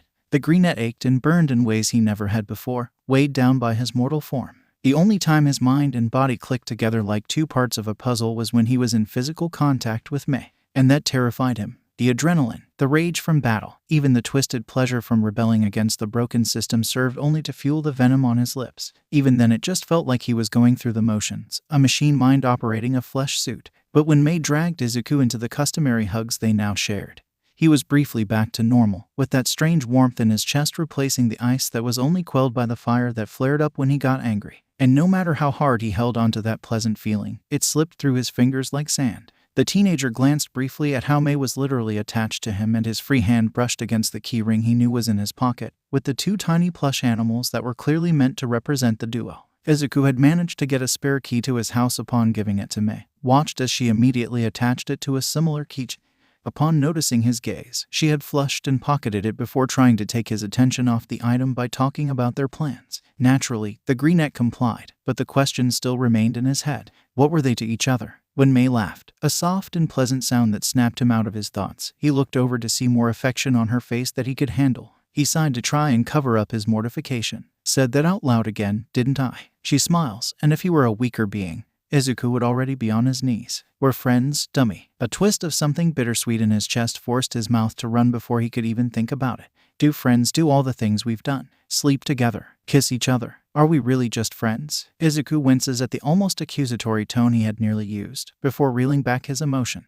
Focus, Zuku, focus. Don't let your limbs betray you. Her brow furrowed briefly and her tongue poked out of the corner of her mouth, one of her only tells, and one that had quickly become endearing to him. May was clearly putting serious thought into the question. He waited patiently, only to nearly trip over himself when she shrugged. Before the teenager could inadvertently put his foot into his mouth again, however, the pinkette turned to him with a glint in her eyes he couldn't quite decipher. It doesn't matter what label we want to put on ourselves, Sukan. In the end, I know that I would fight the world to keep you safe and happy, and I know that you'd do the same for me. Despite her confident words, the teenage girl immediately ducked her head to look at the floor. The greenette resisted the urge to pick her up in a hug. He hums an affirmation, and before his nerves could keep his mouth shut, he asks the big question. Do you love me, stupid Izuku? He clamped down hard on his facial expressions, bracing for disgust or hostility despite all evidence pointing otherwise. She grins softly, one that reaches her eyes and banishes the darkness that sometimes creeps in the corners when the silence stretches for too long before leaning over to press her lips against his cheek. He reddens, unsure but ever so hopeful. Midoriya Izuku, I adore you with all my heart. Every day by your side is a day well spent, and I am forever glad to have met you. He sighs, both in relief and disbelief. While that was the extent of what he allowed to show on the outside, he was a complete and utter mess internally. Izuku was 2 steps away from spontaneously combusting.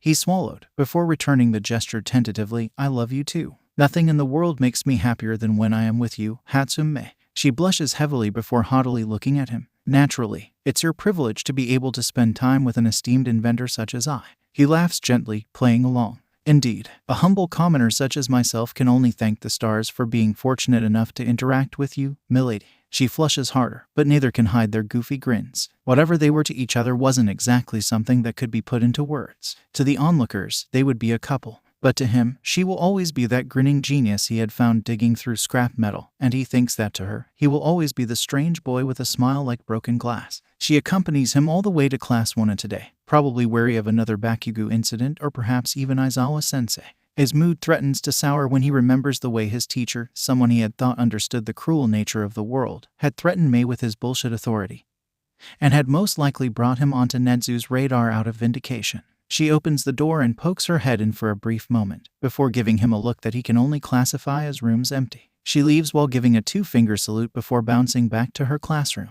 Humming to himself, he carefully places May's devices around the perimeter of the classroom while being sure to stay out of the view of the cameras. A quick sweep of the room later, Midoriya grabbed the case lying on his desk and made his way to the rendezvous point. He was almost late. The teenager throws himself through the door of the bus and past Aizawa-sensei, absent-mindedly noticing that the entire class was already present and accounted for. Bouncing off the wall of the bus opposite the entrance to remove his momentum, he dusts himself off and looks around the bus. He pins them in place with a half-hearted gaze before moving to his designated seat. Ada's hand chops, while somewhat entertaining, really lose their luster when paired with their owner. Midoriya-san, I am appalled by your tardiness. I'm right on time actually. The greenette directs a finger towards the blinking numbers on his watch, muffling a snicker when the robotic teenager deflates almost immediately. Ieyasu looks more comfortable with him than she was yesterday, probably due to the apology. The rest of the class avoids his gaze, most likely afraid of another verbal evisceration. Kaminari in particular looks like he wants nothing more than to swap quirks with Hagakure. He returns Aizawa-sensei's burning glare with one of his usual smiles, secretly enjoying how no one seems to like it and silently dares his worthless excuse for a teacher to do anything. He doesn't, and the bus starts to move. Soon enough, everyone is talking and his mind instinctively picks apart individual conversations even though all he wants is to block out the sound. But that would be rude, he reminded himself, and it would be a bad thing to paint himself as rude on top of being ruthless and heartless. Instead, he taps a finger against his thigh in a constant beat in time with his heartbeat and attempts to find any useful morsels of information amongst the riff-raff. Not surprisingly, the conversation drifts to quirks and he groans internally, already prepping his answers to the inevitable question. Asui starts first with a direct assault. Midoriya-chan, I like to think that I'm a straightforward individual. He raises an eyebrow at the 𝗬𝗧𝗏 honorific, gesturing silently for her to go on. Your quirk ... it's remarkably similar to All Might, but your personality is just as bad as Bakugo-chan's 𝗬𝗏𝗏. It causes 2 reactions. 1. The explosion quirk user growls and threatens to turn Asui into paste. Funny how Aizawa-sensei just ignored it. 2. He laughs and begins his first verbal spar of the day. Or verbal beatdown, as May like to call it. Oh, I'm terribly sorry. If I have a bad personality just for being blunt and teaching you all the hypocrisy of your words, wouldn't that make you just as bad, Asui-san? She flinches as though struck and he digs deeper into the wound. After all, you clearly aren't one to mince your words. So what makes you different from me? Tell me, straightforward-san. On what grounds do you have to tell me that I'm terrible because of my blunt nature? Judging by the sudden silence, he must have really struck a nerve. Asuitsuyu may have an excellent poker face, but he could tell that it was slipping. Although now that he thought about it, that was probably why she conveyed everything through words. Her face didn't allow for the little twitches and quirks that could help you read a person's emotions due to her physical similarity to a frog. Even still, he makes his next move. Of course, I couldn't possibly blame you for something that's clearly part of your nature, can I? The answer is actually that he could, but for the sake of continuing the argument, he allowed the class to collectively relax. Before going in for the sucker punch, of course. Then again, you are criticizing me for defending myself against clearly quirkless comments. A shame, really. I thought someone like you would understand. King of low blows. That was Midoriya Izuku, all right. Asui looks like she's on the verge of tears. Not that it stopped him from maintaining clear eye contact with the frog-like student. Everything he said was the truth after all. Mutation quirks were often discriminated against. One simply had to look at 𝗵𝗃𝗧𝗏 and his title of the most villain-looking hero. He smiled, all teeth, and watched her back down, clearly beaten. It also helps him sow dissent amongst the students of Class 1A. The more sympathetic students, the heroic ones with kind hearts, now have a reason for his nature. The ones that turned against him immediately after realizing how powerless he was with a quirk that broke his bones now have a reason to feel guilty. And most of all, it taunts 𝗵𝗃𝗧𝗏. 𝗵𝗃𝗧𝗏 is smart. But there's one thing that has truly irritated Midoriya in the years struggling to survive. He had all the necessary criteria to be a hero even from the beginning, but because of the people around him constantly pointing out that he was strong and practically bowing to him like subjects before a corrupt king, his perception has been twisted so that beating down the weak is alright, or to be more specific, those weaker than him. Which is why directing all his attention onto useless Deku works so well in helping to defend those that were bullied by him as well. So if Midoriya eggs him on enough, 𝗵𝗃𝗧𝗏 will get a nice chance to display how superior he is to the Deku, and his classmates can get first-row seats to his true nature as a bully. Surprisingly, he says nothing, probably still stewing over the battle yesterday. And that still worked to his advantage because Midoriya was always the punching bag when the explosive blonde's rage finally boiled over. Anyway, it was his first step towards educating his classmates. They had to open their eyes. As apathetic as he was to most of them, Midoriya would feel a little uncomfortable if they had to stand on opposite sides of the battlefield. A revolution couldn't kick off with one person. Completely straying from his expectations, Ashido speaks up. So Midori Green, really, he expected better. What's the deal between you and that support course girl? Oh yes, gossip. Midoriya had to step a little more carefully. Wouldn't want anyone to get any funny ideas and be torn apart after trying to get to him through me. Most importantly, Aizawa-sensei was most definitely tuning into their conversation, and any information that went into his ears would also go into Netsu's. So he decides to mess with their heads rather than deny any relationships between himself and his partner. She's my support. Whatever equipment I used and will use will always come from her. Hagakure picks up the stick and prods him further. But you two were close enough for her to ride on your shoulders yesterday. That's a completely different attitude to whatever you've shown us. Midoriya snorted slightly, lifting one shoulder in a semi-shrug. We've been friends for a couple months at this point. I'd be surprised if we weren't as close as we are. The opening that piece of information produces is eagerly seized upon, and the teenager would be lying if he said he wasn't concerned about how a little nudge in the right directions was enough for them to chase in the directions he leads them. Like a bone dangled in front of a dog. Most of one seems to be invested in his non-existent love life, and it was far more amusing than it should have been. We die for each other. Everyone listening perks up like he's just presented them the Holy Grail. And he suddenly wishes he had put on his mask so he could grin without looking completely odd. It means little to these bright-eyed, naive students who think he is just being romantic or sappy. But the finality of his tone was enough to cause Mr. 𝗵𝗃𝗧𝗏 to stiffen up. Because as a pro hero, trusting someone with your life in the field was like jumping onto a bed of spikes and expecting the person to grab you before you can hit them. Midoriya leans back in his seat, edging away from the excited bunch. Shut the fuck up about Deku and his bitch. No one gives a shit. 𝗵𝗃𝗧𝗏, always here to ruin the moment. His expression locks and hardens like steel. Still though, he couldn't let any insult towards May go unpunished. Examining his hands in order for them not to see the sheer rage that thrums beneath his skin and begs to be released, he calmly replies, if you were jealous of Deku having a better chance of getting laid than you do in your entire life, you could have just said so. It triggers multiple cries of burn and causes the blonde to clamber onto his seat, ready to throw himself at Midoriya.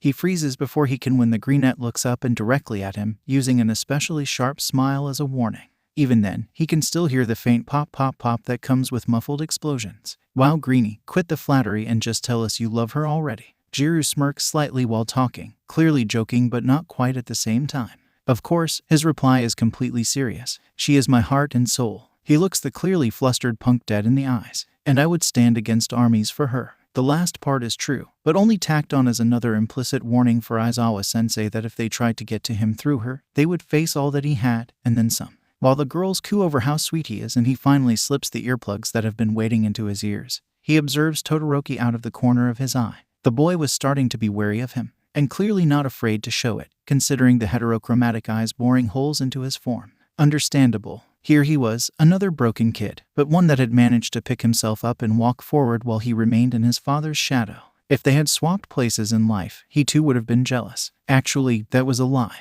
He would have been able to enjoy a powerful quirk and the benefits that came with it. But considering how Mama Todoroki is currently in a mental hospital and Endeavor seems to bring all the hatred out of his classmate, he's guessing that the boy's home situation isn't exactly the best, just another victim of the system. He resolves to fix it someday. The teenager finally slips on his mask, hiding the wide grin that was threatening to split his face. The bus stops outside a facility that looks suspiciously like Universal Studios Japan. He almost deadpans when Space Hero 13 introduces it as the unforeseen simulation joint.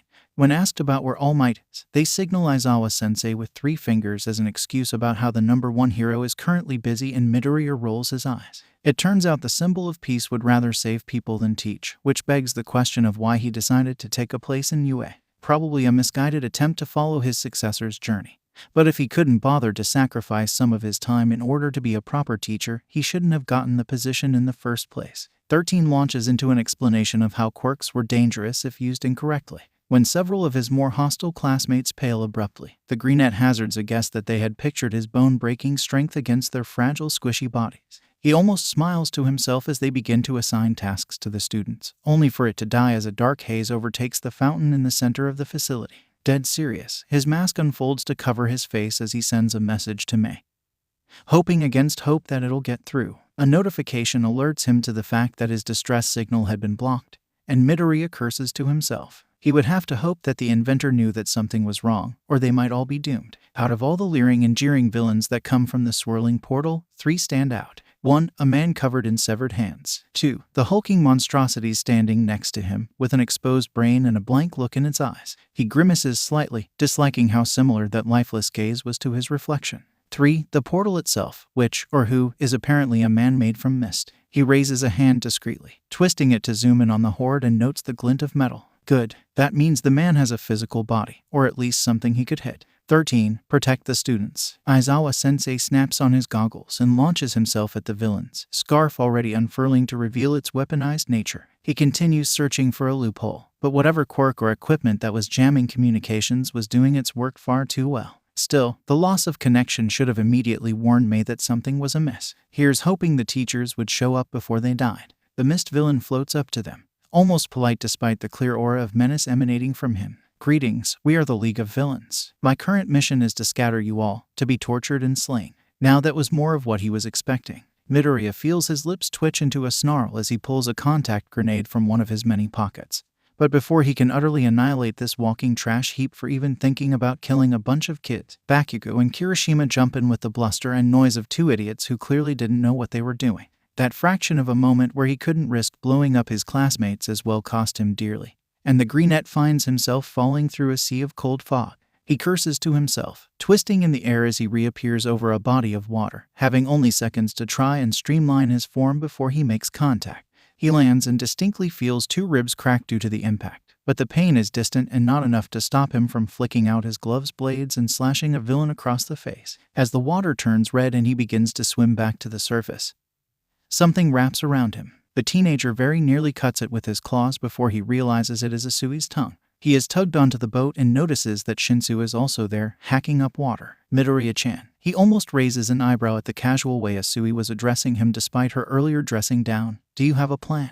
He hums to himself, wondering if the situation necessitated the use of his more dangerous cards. Looking down at the adults who were clearly all right with murdering a bunch of hapless kids and looking forward to it, he grins unpleasantly underneath the mask. It wasn't quite needed just yet, but he could afford to have some fun. His first thought is to throw some of his explosives into the water, but it is quickly dismissed. Shockwaves work far better in liquids, and he didn't think he would be able to explain why exactly he had killed a bunch of criminals. Briefly mulling over whether there might be any cleaning supplies in the boat he could dump overboard, his choice is made for him when a large blade of water almost bisects the ship and it begins taking on water. Oh well, a little less mercy then. He redirects the remnants of the electricity he has collected from Kaminari the previous day into a battery and ejects it from his armor. Before anyone can ask him what he is doing, he tosses it into the water and watches impassively as he electrocutes about 15 adults, not flinching despite the agonized screams that fill the air. Shinsu is snapped out of his daze and mouths a curse. 𝗬𝗍𝗍 raises a single eyebrow, but he almost feels the sudden fear and dread coming from her. Understandable. The only one who should be electrocuting people was Kaminari, and he wasn't exactly here right now. Still, the villains looked like they all had water-based quirks, so he would just have to hope that the charge only rendered them unconscious and pray they didn't end up face down and drowning. Quite likely, especially due to the large nature of the artificial lake. Although, considering that he had an unsettling amount of explosives on his person, he could have turned the situation into a bloodbath.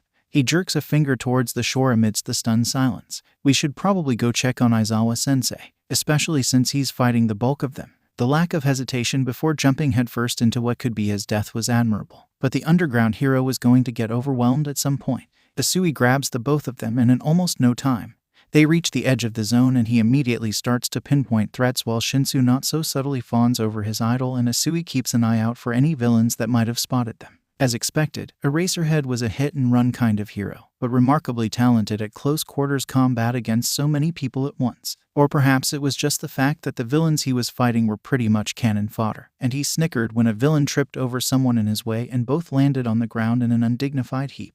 However, the constant rising and falling of his hair helps to indicate when his quirk was active, and judging from how the man with hands seemed to be counting to himself, the main villain was perceptive enough to understand that a quirk like Aizawa-sensei's had a limited active time period. Soon enough, the man lunges forward, faster than one would expect from his almost emaciated form, and closes his hand over Aizawa-sensei's arm. Before he can remove the villain's grip, his clothes, and then parts of his elbow crumble under the man's touch to reveal raw flesh and muscle. Disintegration quirk. Touch-based. Judging from the fact that the villain didn't just poke him in the face with a single finger or just tap him once before removing his hand, it was probably reliant on all 5 fingers, and disintegrated based on how long the 5 fingers remained in contact. Conclusion: remove some fingers, or the hand entirely. Before he can suggest that they leave to get 13, the man speaks up. You really are cool, Eraserhead ... but I'm not the final boss. Namu. A split second later, the monster which had just been silently standing there moved. He could barely track the motion, and after a blink, Aizawa-sensei had already been smashed face first into the ground. With a savage twist and the sounds of bone giving way, the Namu broke his already damaged arm. To his credit, their teacher merely grunted despite the pain, but Shinsu turned pale and a single bead of sweat rolled down 𝗬𝗍𝗍's face. Midoriya unsheathed his knife, having a feeling that they would be tossed into combat soon, whether they liked it or not. The villain laughs, leisurely walking over to the fallen hero. Meet Namu, the bioengineered superweapon, specifically built to kill All Might. You might be a decent mini-boss against the ants, but you're far too flimsy to deal with a tank. Midoriya noted the concerning implications of that statement before quietly ushering away his shell-shocked classmates, carefully moving himself and the duo out of the splash zone before they were noticed. The Black Mist villain warped to stand beside the hand guy. Shigaraki, I regret to inform you that one of the students escaped after I subjugated 13. Well, that was just good news and bad news rolled into one. On the bright side, he could stop calling hand guy. On the downside, both pro-heroes were down for the count. All Might was missing and the Namu could probably break and kill everyone before the oaf finally showed up. Shigaraki seemed to undergo a mental breakdown plus a temper tantrum, and he reclassified the man as a man-child, especially when he threatened to kill Kurogiri. Odd that a villain would identify as his quirk, but considering it was most likely a codename, it was one that was apt. He said something about them having to leave before the heroes showed up, and the duo on either side of him each breathed a quiet sigh of relief. Contrary to their relief, however, Midoriya tightened his grip on the knife as the feeling of danger coiled in his gut, and when Shigaraki's eyes drifted to their general direction, he felt his heart begin thrumming to the beat of a war drum. Start running. Hurry. Unfortunately, they seemed to be locked in place, and he was considering whether or not to just pick them up and run with them as baggage when Shigaraki speaks once more. Before we leave, however, let's kill some kids to hurt All Might's pride. A part of his mind carefully filed that information away for further reference as the man-child darted at them with unnatural speed, hand outstretched towards 𝗬𝗍𝗍's face. He had a brief premonition of the frog-like girl screaming as her face crumbled to dust and revealed the inner workings of her brain before she was silenced forever, and he forced his body to move. Adrenaline sharpened his senses and guided his knife to its target. Before the hand could close around 𝗬𝗍𝗍's face, Midoriya stabbed the military-grade knife straight through the outstretched palm, and ignoring the unpleasant sensation of bone and flesh splitting beneath the razor edge, he utilized the brief moment of shock to twist, tearing the blade out and practically splitting the unfortunate hand in two. Shigaraki screamed and clutched his hand as 2 of his fingers flopped uselessly. Before he could follow up by plunging the knife straight into Shigaraki's face, The man fell into a warp gate and reappeared next to the 𝗵𝗃. Pale and trembling, he screamed, "𝗵𝗃, kill that green-haired brat." Midoriya takes note of the fact that it follows the man-child's orders and probably had no form of higher intelligence just before a purple fist slams into the water where his face once was. Unfortunately for his current opponent, One for All had already propelled him straight into the air, legs stinging from the sudden burst of strength but still functional nonetheless. The shockwave from the impact throws Shinsu and Asui away from the combat, which means he can focus on not dying without having to keep others from not dying.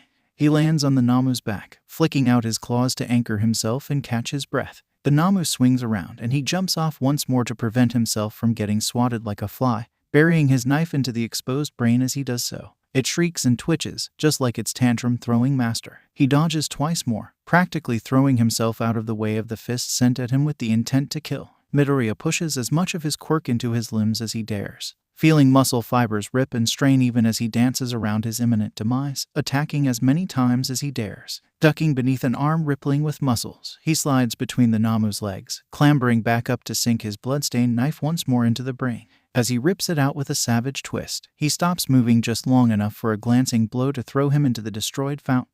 He coughs as the shock absorbers in his suit do just enough to stop his lungs from caving and getting punctured by his broken ribs, but knows that a second strike will ruin him. A quick glance shows that the brain is already healing, so he could add regeneration to super strength and speed. Taking a gamble, he discreetly attaches as many explosives as he can while staying alive to his knife, dodging and feeling death brush by him by inches. Midoriya smiles beneath his mask as he buries his knife straight into the center of the brain before allowing himself to get caught by a fist. It propels him backwards, tumbling across the floor. Warning signs flash in his vision and he knows that at least one of his organs was damaged from that hit. 𝗧𝗵𝗃𝗃 laughs in triumphant glee. Right before Midoriya's finger depresses the detonator, a brief flash of light, the sound of thunder, and then the complete obliteration of the 𝗵𝗃's head, scattering its brain and blood everywhere. Almost comically, most of it splatters onto 𝗧𝗵𝗃𝗃, who screams in fury. Midoriya tosses the detonator aside and draws his collapsible staff, using it to support his weight as he commands his mask to slide up and allow him to spit out the blood pooling in his mouth.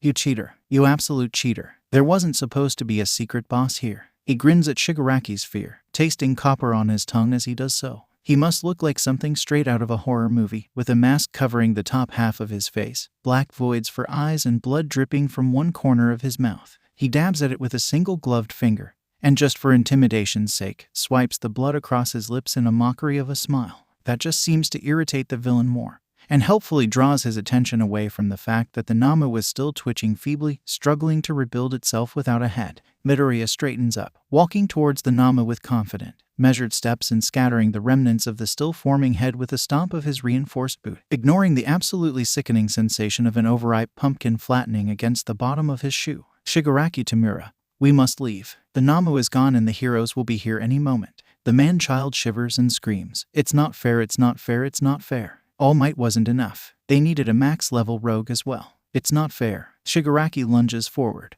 running at the battered teenager with full intent to kill. Midoriya's legs are weak, but they remain stable long enough for him to deliver a blow to the side of 𝗧𝗵𝗃𝗃's head with the intent to smash the bastard's skull despite his rapidly waning strength. He barely manages enough force to cause a concussion, much less the killing blow he was hoping for. Still, 𝗧𝗵𝗃𝗃 presses forward and clamps a hand on his arm, bleeding from his head but carried forward by sheer hatred. His suit lasts for about 2 seconds before the sharp stab of pain alerts him to his arm's rapid degeneration.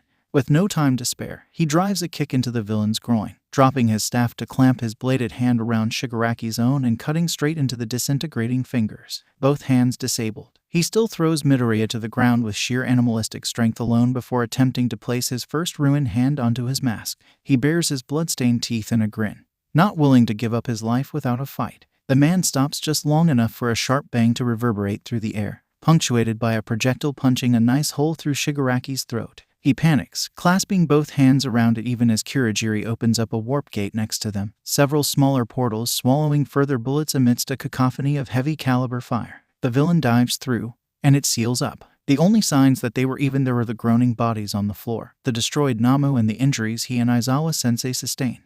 Midoriya coughs weakly before turning to the side in order to prevent his blood from going down the wrong pipe. Pushing himself to his feet, he looks towards the main entrance, and instead of the gun-wielding teacher he expected with an entourage of heroes, Mei is rushing towards him with the prototype railgun slung over her shoulder. He allows himself a moment of relief before hobbling towards her. Izuku reaches her just in time as his legs buckle and collapse underneath him, Mei reacting fast enough to catch Izuku before he can faceplant. He uses a little bit of the strength he has remaining to gently flick her in the forehead.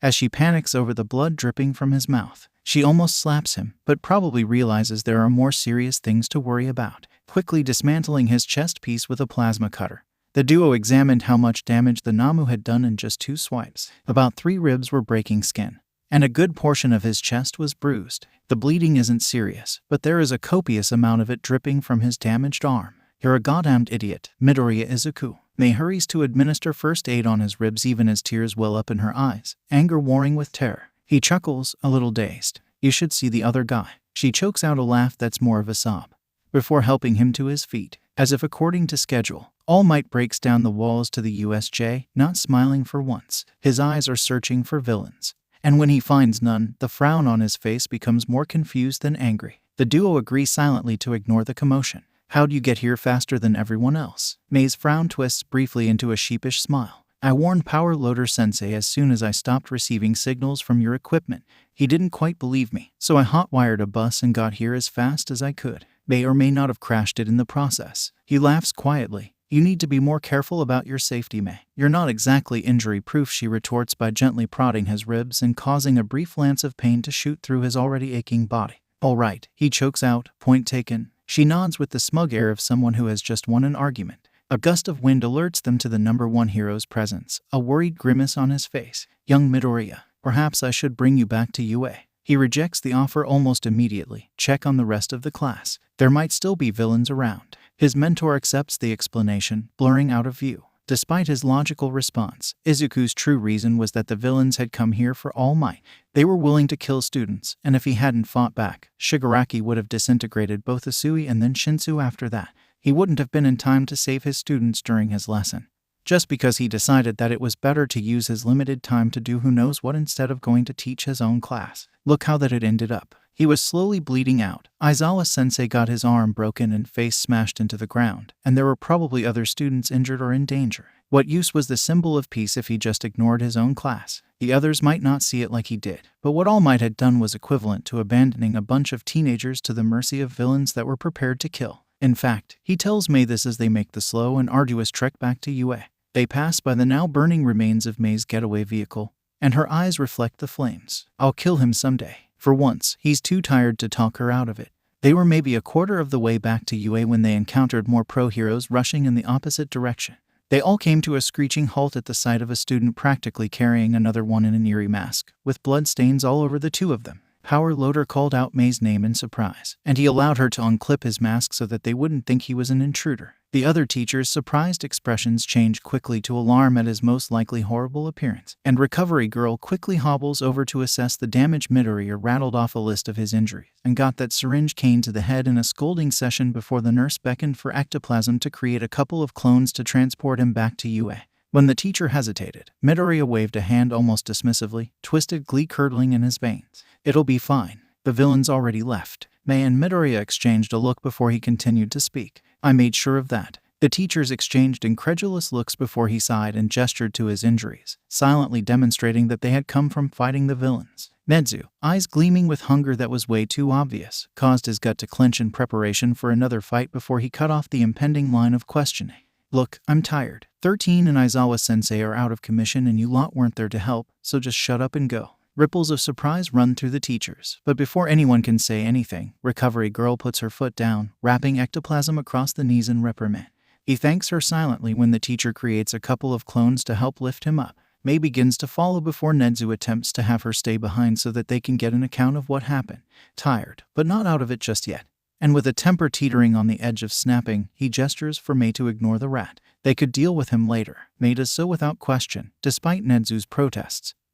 And he suggests absent-mindedly that maybe they should speed up before he dies. Mei snorts and punches him in the shoulder, agreeing with the sentiment. Only then does he stop putting a mental block on the pain and exhaustion, barking out a curse before gratefully succumbing to unconsciousness. He wakes up, once more, in a bed in the infirmary. A glance at the clock shows that he's been asleep for more than half the day. He considers whether or not to pluck out the IV drip in his arm, but decides against it. His ribs are back in place, and the ache in his bones has been reduced to a dull pulse that does nothing but make him feel tired. Once again, 𝗵𝗃 is by his side, and he wonders if he's going to keep getting injured. He pokes her in the cheek to wake her up, and she opens her eyes blearily, looking around before focusing on him. She sighs, leaning over to wrap him in a hug, mindful of his ribs. You need to quit getting injured this much before you start spending more time here than in class. He chuckles, you know I can't make those promises. She tightens the hug, and he feels tears dampen his shoulder. Izuku almost panics, frantically patting her on the back. Sorry for not taking you seriously. She lets out a watery laugh. I know you were being serious. I hate that you can't make that promise. His next laugh is a little more bitter. Am I really that transparent? She breaks the embrace to cup his face in both hands. Nah, I just know you well. Izuku tries not to get embarrassed by the matter-of-fact tone that she was using,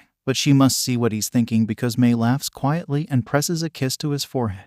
He has to fight even harder to keep the flush from his face. She paints a quick picture of what occurred while he was unconscious, and comments that the only ones injured were him, Aizawa-sensei, and 13, the rest were just traumatized. 13 was the least injured, followed by him, and then Aizawa-sensei had the worst injuries because of his broken arm. He nods, releasing a quiet sigh of relief after hearing that nothing had happened to the rest. As much as their behavior irked him, they were still kids who didn't know better. He lies back down, staring at the ceiling. I think I've earned a nap, don't you? That garners him another strangled laugh, plus an affirmative nod. Before he does, however, a thought occurs to him. Did my mom show up at any point? The wan smile dies a quick death on 𝗵𝗃's face, and he feels his mood plummet in response. Silently, he reaches out for her hands, running them over with his own. Guess his mom finally decided that he wasn't worth the effort. It wasn't a surprise, especially when she began working longer and longer hours even though he had started getting an income in order to help out. When she began to look at him like it wasn't her son that she could see, but a stranger in her son's body. Izuku was prepared for this day to come.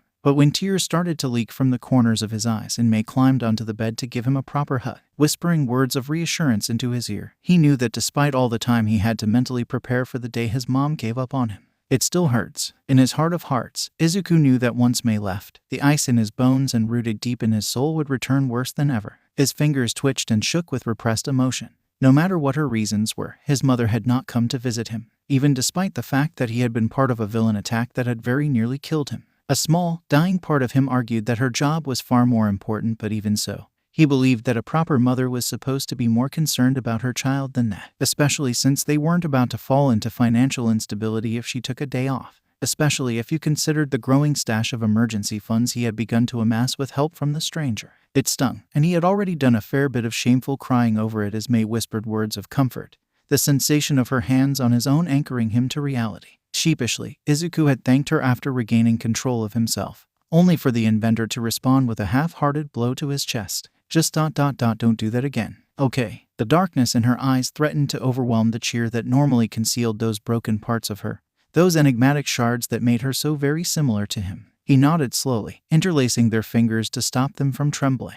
𝗵𝗃 sighed, and as though that was enough, she leaned forward to drape herself over him, before promptly falling asleep. If the sudden shift in her breathing could be trusted, well, he wouldn't exactly blame her, considering he was her main source of stress. And that kind of made him feel guilty, because she had already done so much for him. Sacrifice most of her spare time creating one of her babies just for him, and then watch him reduce it to pieces after clashing with both Bakugo and a group of villains.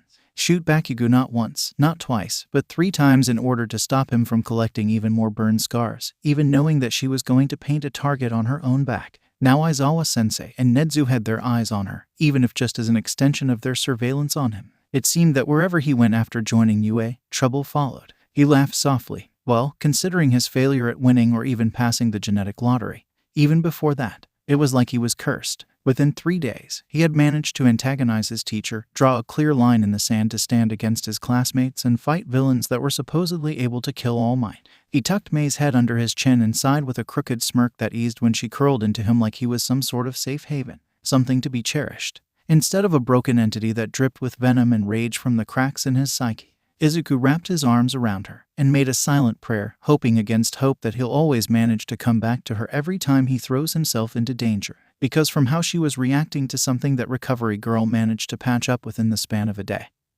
he had a gut instinct that if he ended up breaking his body, it would be equivalent to killing her with his own 2 hands. He couldn't do that to her. Anyone else, perhaps, but not her. Never her. Recovery girl entered with a clipboard and an expression that could only be described as on the warpath. Upon seeing him awake, she froze in the doorway and narrowly avoided dropping said clipboard onto the floor. Catching herself, the school nurse crosses to his bedside in 3 quick strides, already reaching to wake May up. Before she can do so, however, he gently blocks her outstretched arm and puts a finger to his lips. Her eyes flash with a quiet reprimand, but she relents nonetheless. How mighty kind of her. How's the situation, Doc? Izuku asks in a voice that makes him sound like he ran his vocal cords through sandpaper. He shivers at the reminder of his brush with death. And even as she begins to explain, his mind's tether to his body threatens to snap. Subtly, the boy curls his injured fingers into a fist, using the pain to ground himself to reality with nothing but a hiss of breath to hint at his pain. She lays out the details as clinically as possible, but he can see her hands tremble with each injury she recites. In the short time it took for us to respond to the villain attack, you managed to acquire a set of broken ribs, some of which managed to puncture a lung, which almost collapsed before I was able to reinforce it. Bone shards lacerated your stomach lining. And if that wasn't bad enough, led to stomach acid seeping into your chest cavity and eating up some of your organs. Body-wide blunt force trauma that resulted in internal bleeding. Every year of the former pro-heroine's age seems to weigh on her as she pauses, gauging his response. He blinks sedately, concealing the flare of panic in his system with a lazy smile. She continues, several shards of your hero costume had to be plucked from your flesh, and the rest had to be peeled off. That's not even considering the fact that a segment of your arm somehow managed to fuse with your suit while it was disintegrating, which required a skin transplant. The least of your injuries are multiple fractured bones in your legs. The elderly woman casts him a half-hearted glare. You're lucky to be alive and even luckier to have woken up after half a day of rest. Those sort of wounds, even taking my quirk into account, could have easily sent you into a coma from sheer shock alone. Guess I really was lucky, he murmured, lowering his head slightly to study his sleeping inventor with more admiration than usual. There was a good chance his continued survival was a direct result of her creation, even considering the bruised and battered state he finally ended up in. Recovery girl chuckles. Maybe you've got a hidden quirk in there. The boy shrugs, knowing that the starry-eyed child from years ago would have leaped at the idea. But he knew now, just like his life, that she was simply cracking a joke. Just a joke. His ears ring with explosions. In the dim haze that follows, she prescribes him painkillers, politely requests that he actually take some time off to rest and threatens to sick May on him if he refuses to do so. He nods, and the atmosphere in the room lightens enough for him to force the darkness creeping into his head back into its storage chest. Izuku does, however, make a mental note to visit the stranger sometime soon. By the way, dearie, her eyes flick to the door. Even as she continues to write something down, the police still want your testimonial on the disaster from earlier. He nods, acknowledging the small bit of information for what it is. Izuku coughs awkwardly. Do you happen to have a private line I could get? For emergencies, of course. Unless he somehow found someone else with a healing-based quirk. Recovery girl was his best bet at recovering from whatever crisis he might find himself in outside of school. Or in the increasingly likely event that May decided to chop off his limbs to keep him from running into danger. 𝗧𝗵𝗃, I'm not some private doctor, thank you very much. She raps the bed frame threateningly with the side of her cane, before tousling his hair with a hand. Of course, if one of the students of this school just happens to need some healing ... well, it's definitely for school-related reason. I'll pull your number from the school records. Just don't take this as an invitation to be more reckless. His heart aches for a time when his mom used to do the exact same thing whenever he hugged her. Tell them that I'll provide my own report on the situation when every painkiller under the sun isn't coursing through my bloodstream, or when I can walk without someone's support, whichever one comes sooner. She nods approvingly, before opening the door to leave. Make sure you place a pillow under her neck. It'll ease the soreness from that particular position. Recovery girl almost sounded impressed by how May had managed to shift enough in her sleep to wrap around him like a particularly buff octopus. He inclined his head. Soon enough, his ears prick up at the muffled sounds of bickering. If only eavesdropping was easier to accomplish without a pink-haired weight on his lungs. All Might's voice was easily pinpointed, and with a little finesse, he manages to identify the other two as Quirkless and 𝗵𝗃. The first probably worries over his quirk more than he does over Izuku himself. The other teachers, however, are a mystery to him. He rifles through his mental cabinets. Fact 1. They're probably the only two people Aizawa-sensei considers close friends. Fact 2. The only reason Quirkless even knows he exists is because of Nezu's decision to try and threaten him. Fact 3. He's barely interacted with 𝗵𝗃 because he was so very loud and Izuku was so very tired of loud blonde people. The whole disappearing 𝗧𝗃 that the stranger enjoyed deploying was very useful in avoiding their attention. Another handy trick, both for lessons and combat. even if he still couldn't figure out how they managed to do it while he was looking at them. Something about misdirection, coupled with the girl now drooling on him. It was like he was a shadow concealed by light that burned as brightly as the sun. For people who they had met by complete accident, they had often commented that they were two parts of the same whole. Light and dark, order and chaos, all except for the stranger, of course, who had simply stated, warped reflections, meant for each other. I envy you. We would have made a decent pro-hero team in a different life. He had thrown the idea out there one day, while May was working on what had turned out to be the prototype for a rocket. It would have been fun. Aren't we already a team? Her words had hit him like a brick to the face, and she was right in the end. He would be her sword, and she would be his shield. They would protect each other. Always. He pressed his cheek against the top of her head and continued listening to the faint snatches of conversation that he could hear. The greenette had half a mind to use his mask to get a better listen, but considering it was over there on the table and May took priority, it was best he stayed put. Plus, there were plenty of files on it that were borderline or legitimately illegal. But the police right outside and Nezu probably still watching his every move even now. The only two individuals that should know about the data at his fingertips were in this bed, and it would continue to stay that way. It took a couple more minutes. FHE sounds of arguing died down to murmuring, and there were two sharp knocks on the door to the infirmary before it opened. Hey, a little listener. ภิ𝗲𝗧𝗪 walked in with a smile on his lips that spluttered and died as soon as he saw the compromising position that they were in. Midoriya offered one of the few real smiles that he could give, the ones reminiscent of the smiles that he saw on his face in photos of the past, mostly before the age of 4. Well, this is awkward. Rather than relax his teacher, it seemed to make him even more uncomfortable, and he continued to shuffle his feet in the doorway before he was pushed aside by ภิ𝗲𝗪sensei. Quit hogging the doorway. Youch, hogging. Maybe you could have waited 5 more seconds. Yeah, we get it. You're a fossil at this point. Oh, if I'm a fossil, what does that make? Finish that sentence and die. What's a hag gonna do to me? I'll show you, hag you complete. The woman was not as fazed by the sight of him and May practically wrapped around each other as her fellow employee. Or her friend, considering the way they had immediately begun to squabble with the sort of casual air only friends have. He watched them with mild curiosity and more than a little envy at how nonchalant they were with each other. But even as he thought about how his life was far different from the lives of the people around him, he also wondered with some amusement if that was how he and May looked like to others. His smile grew a little more genuine, and he waited patiently for his teachers to finally quit bickering, looking the slightest bit ruffled by all the nudging and tugging and pushing. They quickly sobered up after that little display, and he wondered briefly if it was meant to put him at ease. Right, so 𝗧𝗪𝗧 wanted me to give you a message. Midoriya felt his mood sour despite the fact that his smile never changed. Great, that asshole. ภิ𝗲𝗪sensei absent-mindedly cleaned his glasses before adopting an expression of faux seriousness. In his exact words, tell the problem child that he saved my life and that I'm sorry for what I did, whatever that's supposed to mean. The pro-hero rubbed the back of his neck. Sheesh, 𝗧𝗪𝗧, what did you do this time? Considering that last bit was said in a murmur, Midoriya elected to politely ignore it. He raises a single eyebrow, pinning ภิ𝗲𝗪sensei with a stare while searching his face for any hints of deceit. Still, with the loud blonde as transparent as a piece of glass, he allows himself the slightest bit of hope that he has misjudged his sensei. Give him my regards. While he has his own thoughts and opinions on the man, Aizawa-sensei had been willing to throw himself into danger for his students and had even gotten his arm broken and face crushed for it. Not many would die for people they barely knew. And my well wishes. Gotcha, little listener. Yamada-sensei seems to relax at the neutral response. Kayama-sensei, on the other hand, takes it as an invitation to prod. How are you feeling? Her eyes flicker from his bandages, then to his face, then finally rest on the pink-haired teenager in his arms. Her gaze is soft, but just a tad bit wary. I'm fine. Midoriya shrugs. He has an inkling that the two of them don't see a suspiciously calm and level-headed boy sitting in bed with his friend asleep against him, but the bloodied monster somehow walking with ribs poking through its flesh, alongside a girl who had responded faster than the pro-heroes, rifles slung over one shoulder. He wonders now if they still believe his words about how he had driven the villains away or had just chalked it up to the half-coherent state he was in at that point of time.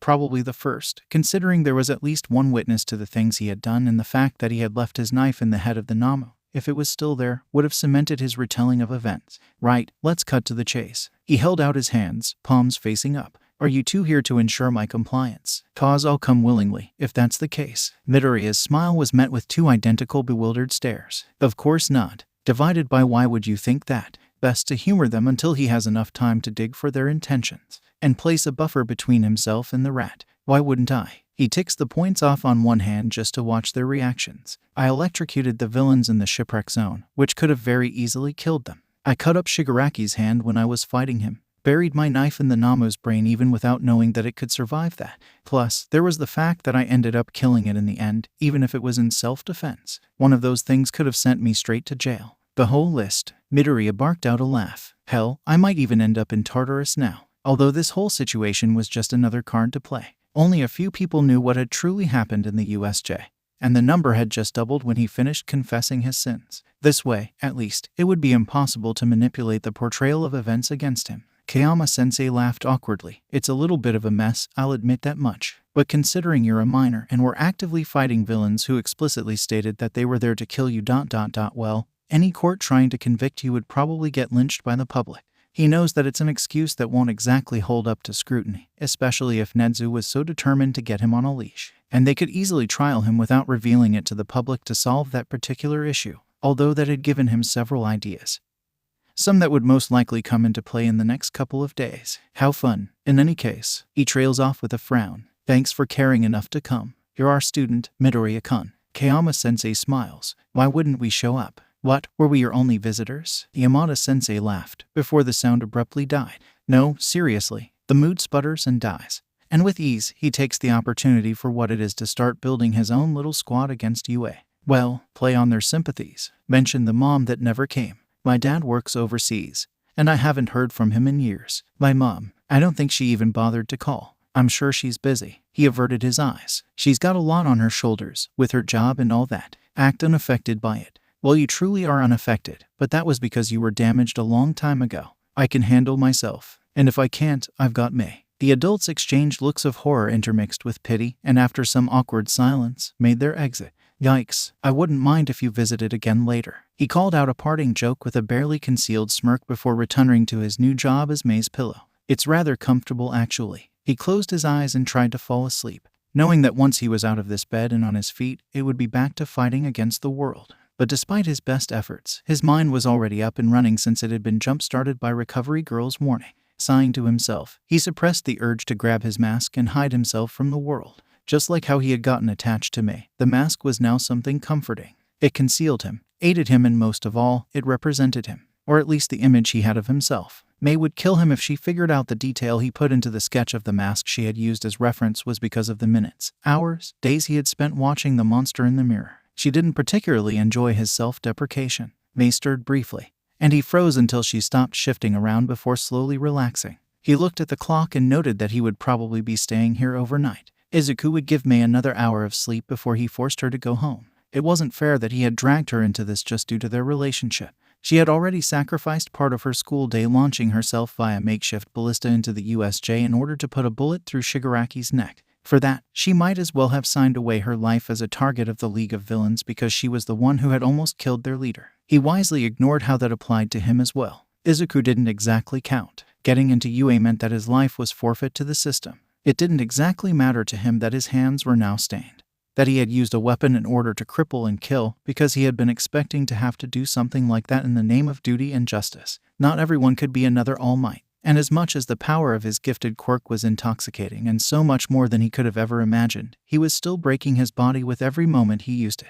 Arm gone, fingers gone. As much as the false symbol would enjoy knowing that his dear pupil was willing to do the heroic thing and sacrifice his own body in the name of justice, he rather enjoyed having his limbs attached to his body. He couldn't exactly count it in exact figures, but if his instincts were to be trusted, the brief bursts he had used to propel himself around the 𝗵𝗃 like a particularly squishy pinball were at about 15 to 20%, while the constant stream he had used to run was about 5 to 10%.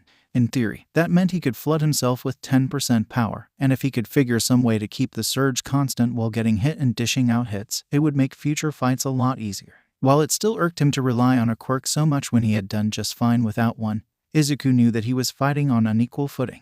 Always, and as much as he hated to compare himself to Aizawa-sensei, he would take a leaf out of the man's book, level the playing field. Unlike his teacher, he couldn't erase quirks, so he just had to raise the bar and add the legacy of one for all into the mix, even if it made him feel like a giant hypocrite. Perhaps in another life, he would have been grateful to receive this quirk, treated it like a great honor. In a third, maybe he would have shunned this quirk entirely, refusing to use it even as he died at the hands of a villain or another. However, this life he led, this path he walked, was neither of the two. He would use this quirk, but it was just a tool. not a legacy, not some grand power that was supposed to be used to drag the darkness back into the light.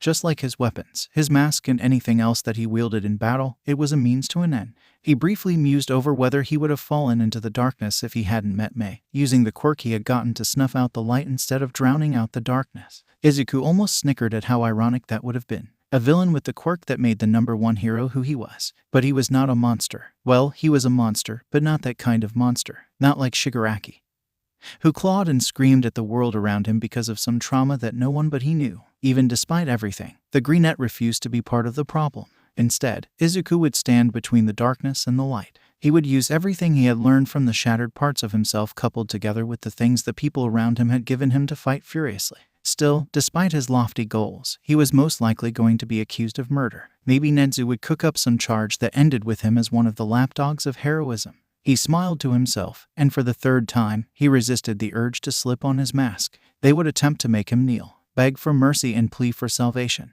Today it was Nezu, but tomorrow it might be someone else. The police, the Hero Public Safety Commission, the multitude of villains out there, those who had fallen between the cogs in the machine like 𝗧𝗫𝗍𝗄, maybe even All Might. One day, if the man decided that his successor wasn't the right person for his quirk anymore, the world was out there, waiting for him to trip and fall. But he would be ready. He would smile as he marched to his death, because he would never bow. Not anymore. He woke Mei up about 30 minutes later when the sounds of people talking outside the door began to start up again. What? She rubbed her eyes. It isn't that late, 𝗧𝗵𝗲, so what's up? Your parents are gonna be worried. Izuku tucked an errant strand of hair behind her ear. Time for you to go.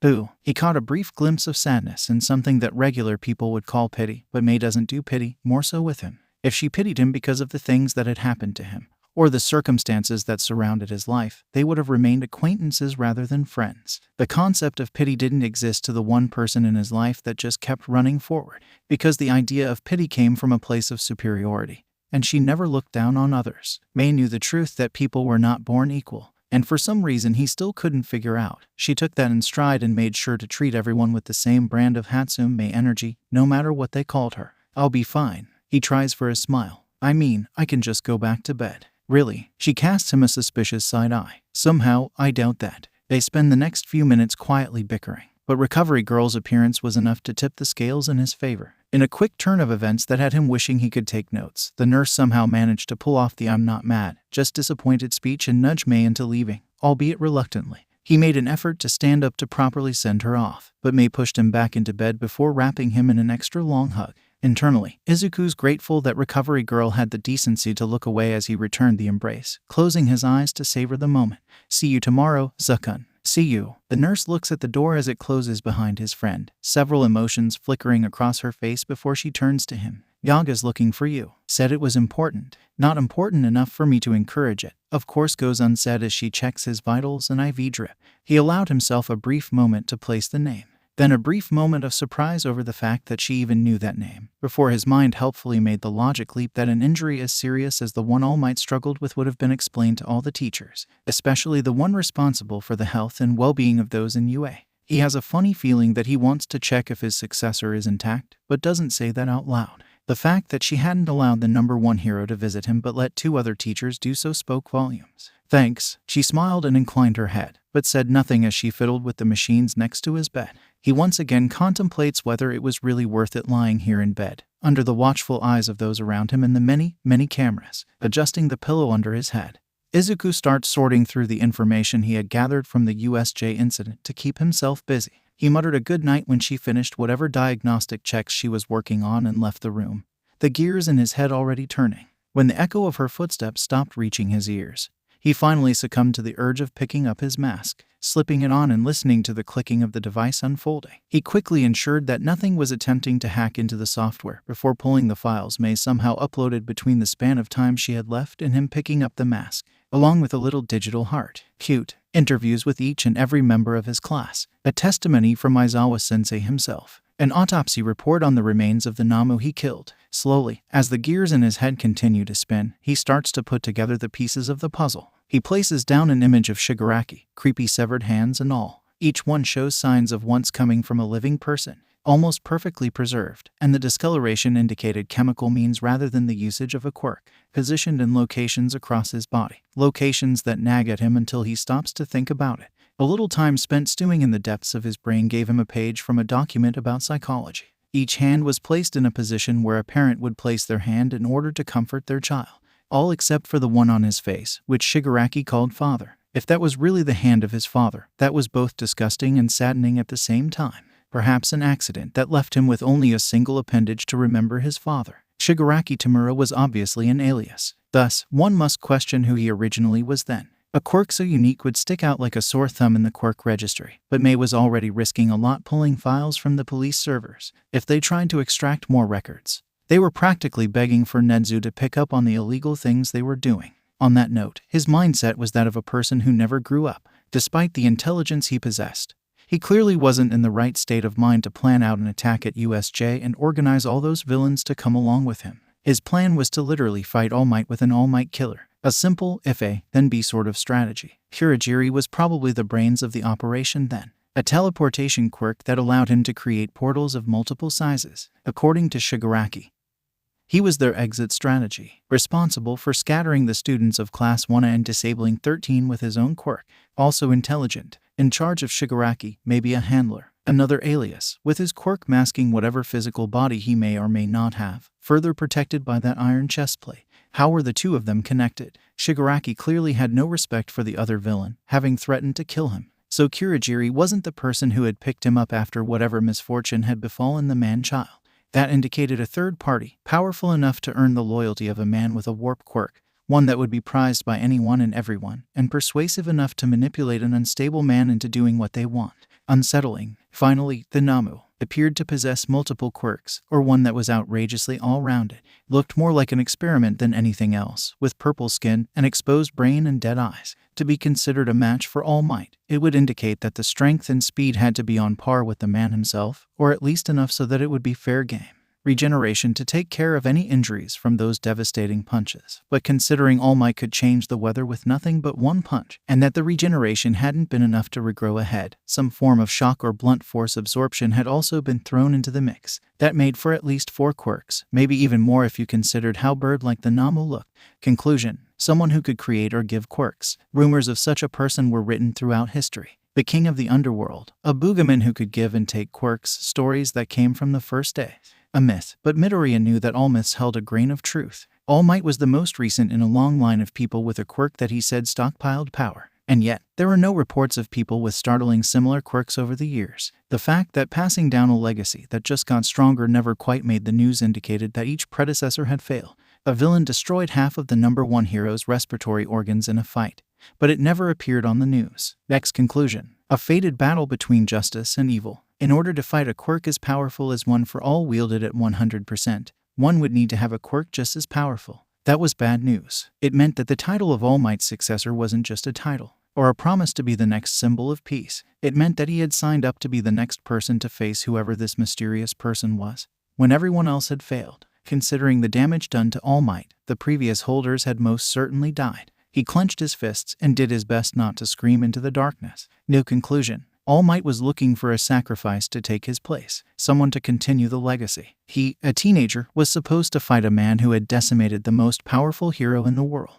He turned off the mask and pulled it down to rest in front of his neck, ran a hand down his face and tried to restrain the boiling anger in his chest as another piece of himself snapped. Not only was he an incompetent, biased buffoon of a teacher, but he had given a quirk to a teenager without telling him that it came with the unfortunate problem of inheriting the burden of fighting whatever multi-quirked asshole had killed the previous users. Not just killed them, in fact, but wiped them from history. It seemed like with each thing he learned about Mr. Yagi Toshinori, the more things he had to hate about heroes, and even society in general. Another thing to add to the list of why this world needed to be dismantled and rebuilt. At this point, he could rank them alphabetically. For all the things he had managed to do, for all the things he would do in the future, it was actually pretty depressing to realize that he was essentially a child soldier. He bit back a bitter laugh, already racking up kills. Shutting off that line of thought, he tried to empty his mind. It was not an easy task, but he had already been through one hell of a day. And the last thing Midoriya needed was for his mind to ruin his chances of some sleep. He closed his eyes. Eventually, he felt the faint whispers of fatigue and welcomed it. His last thought before drifting off was that May was probably going to kill him for real this time once he told her what she had figured out. Well, that was a problem for future him.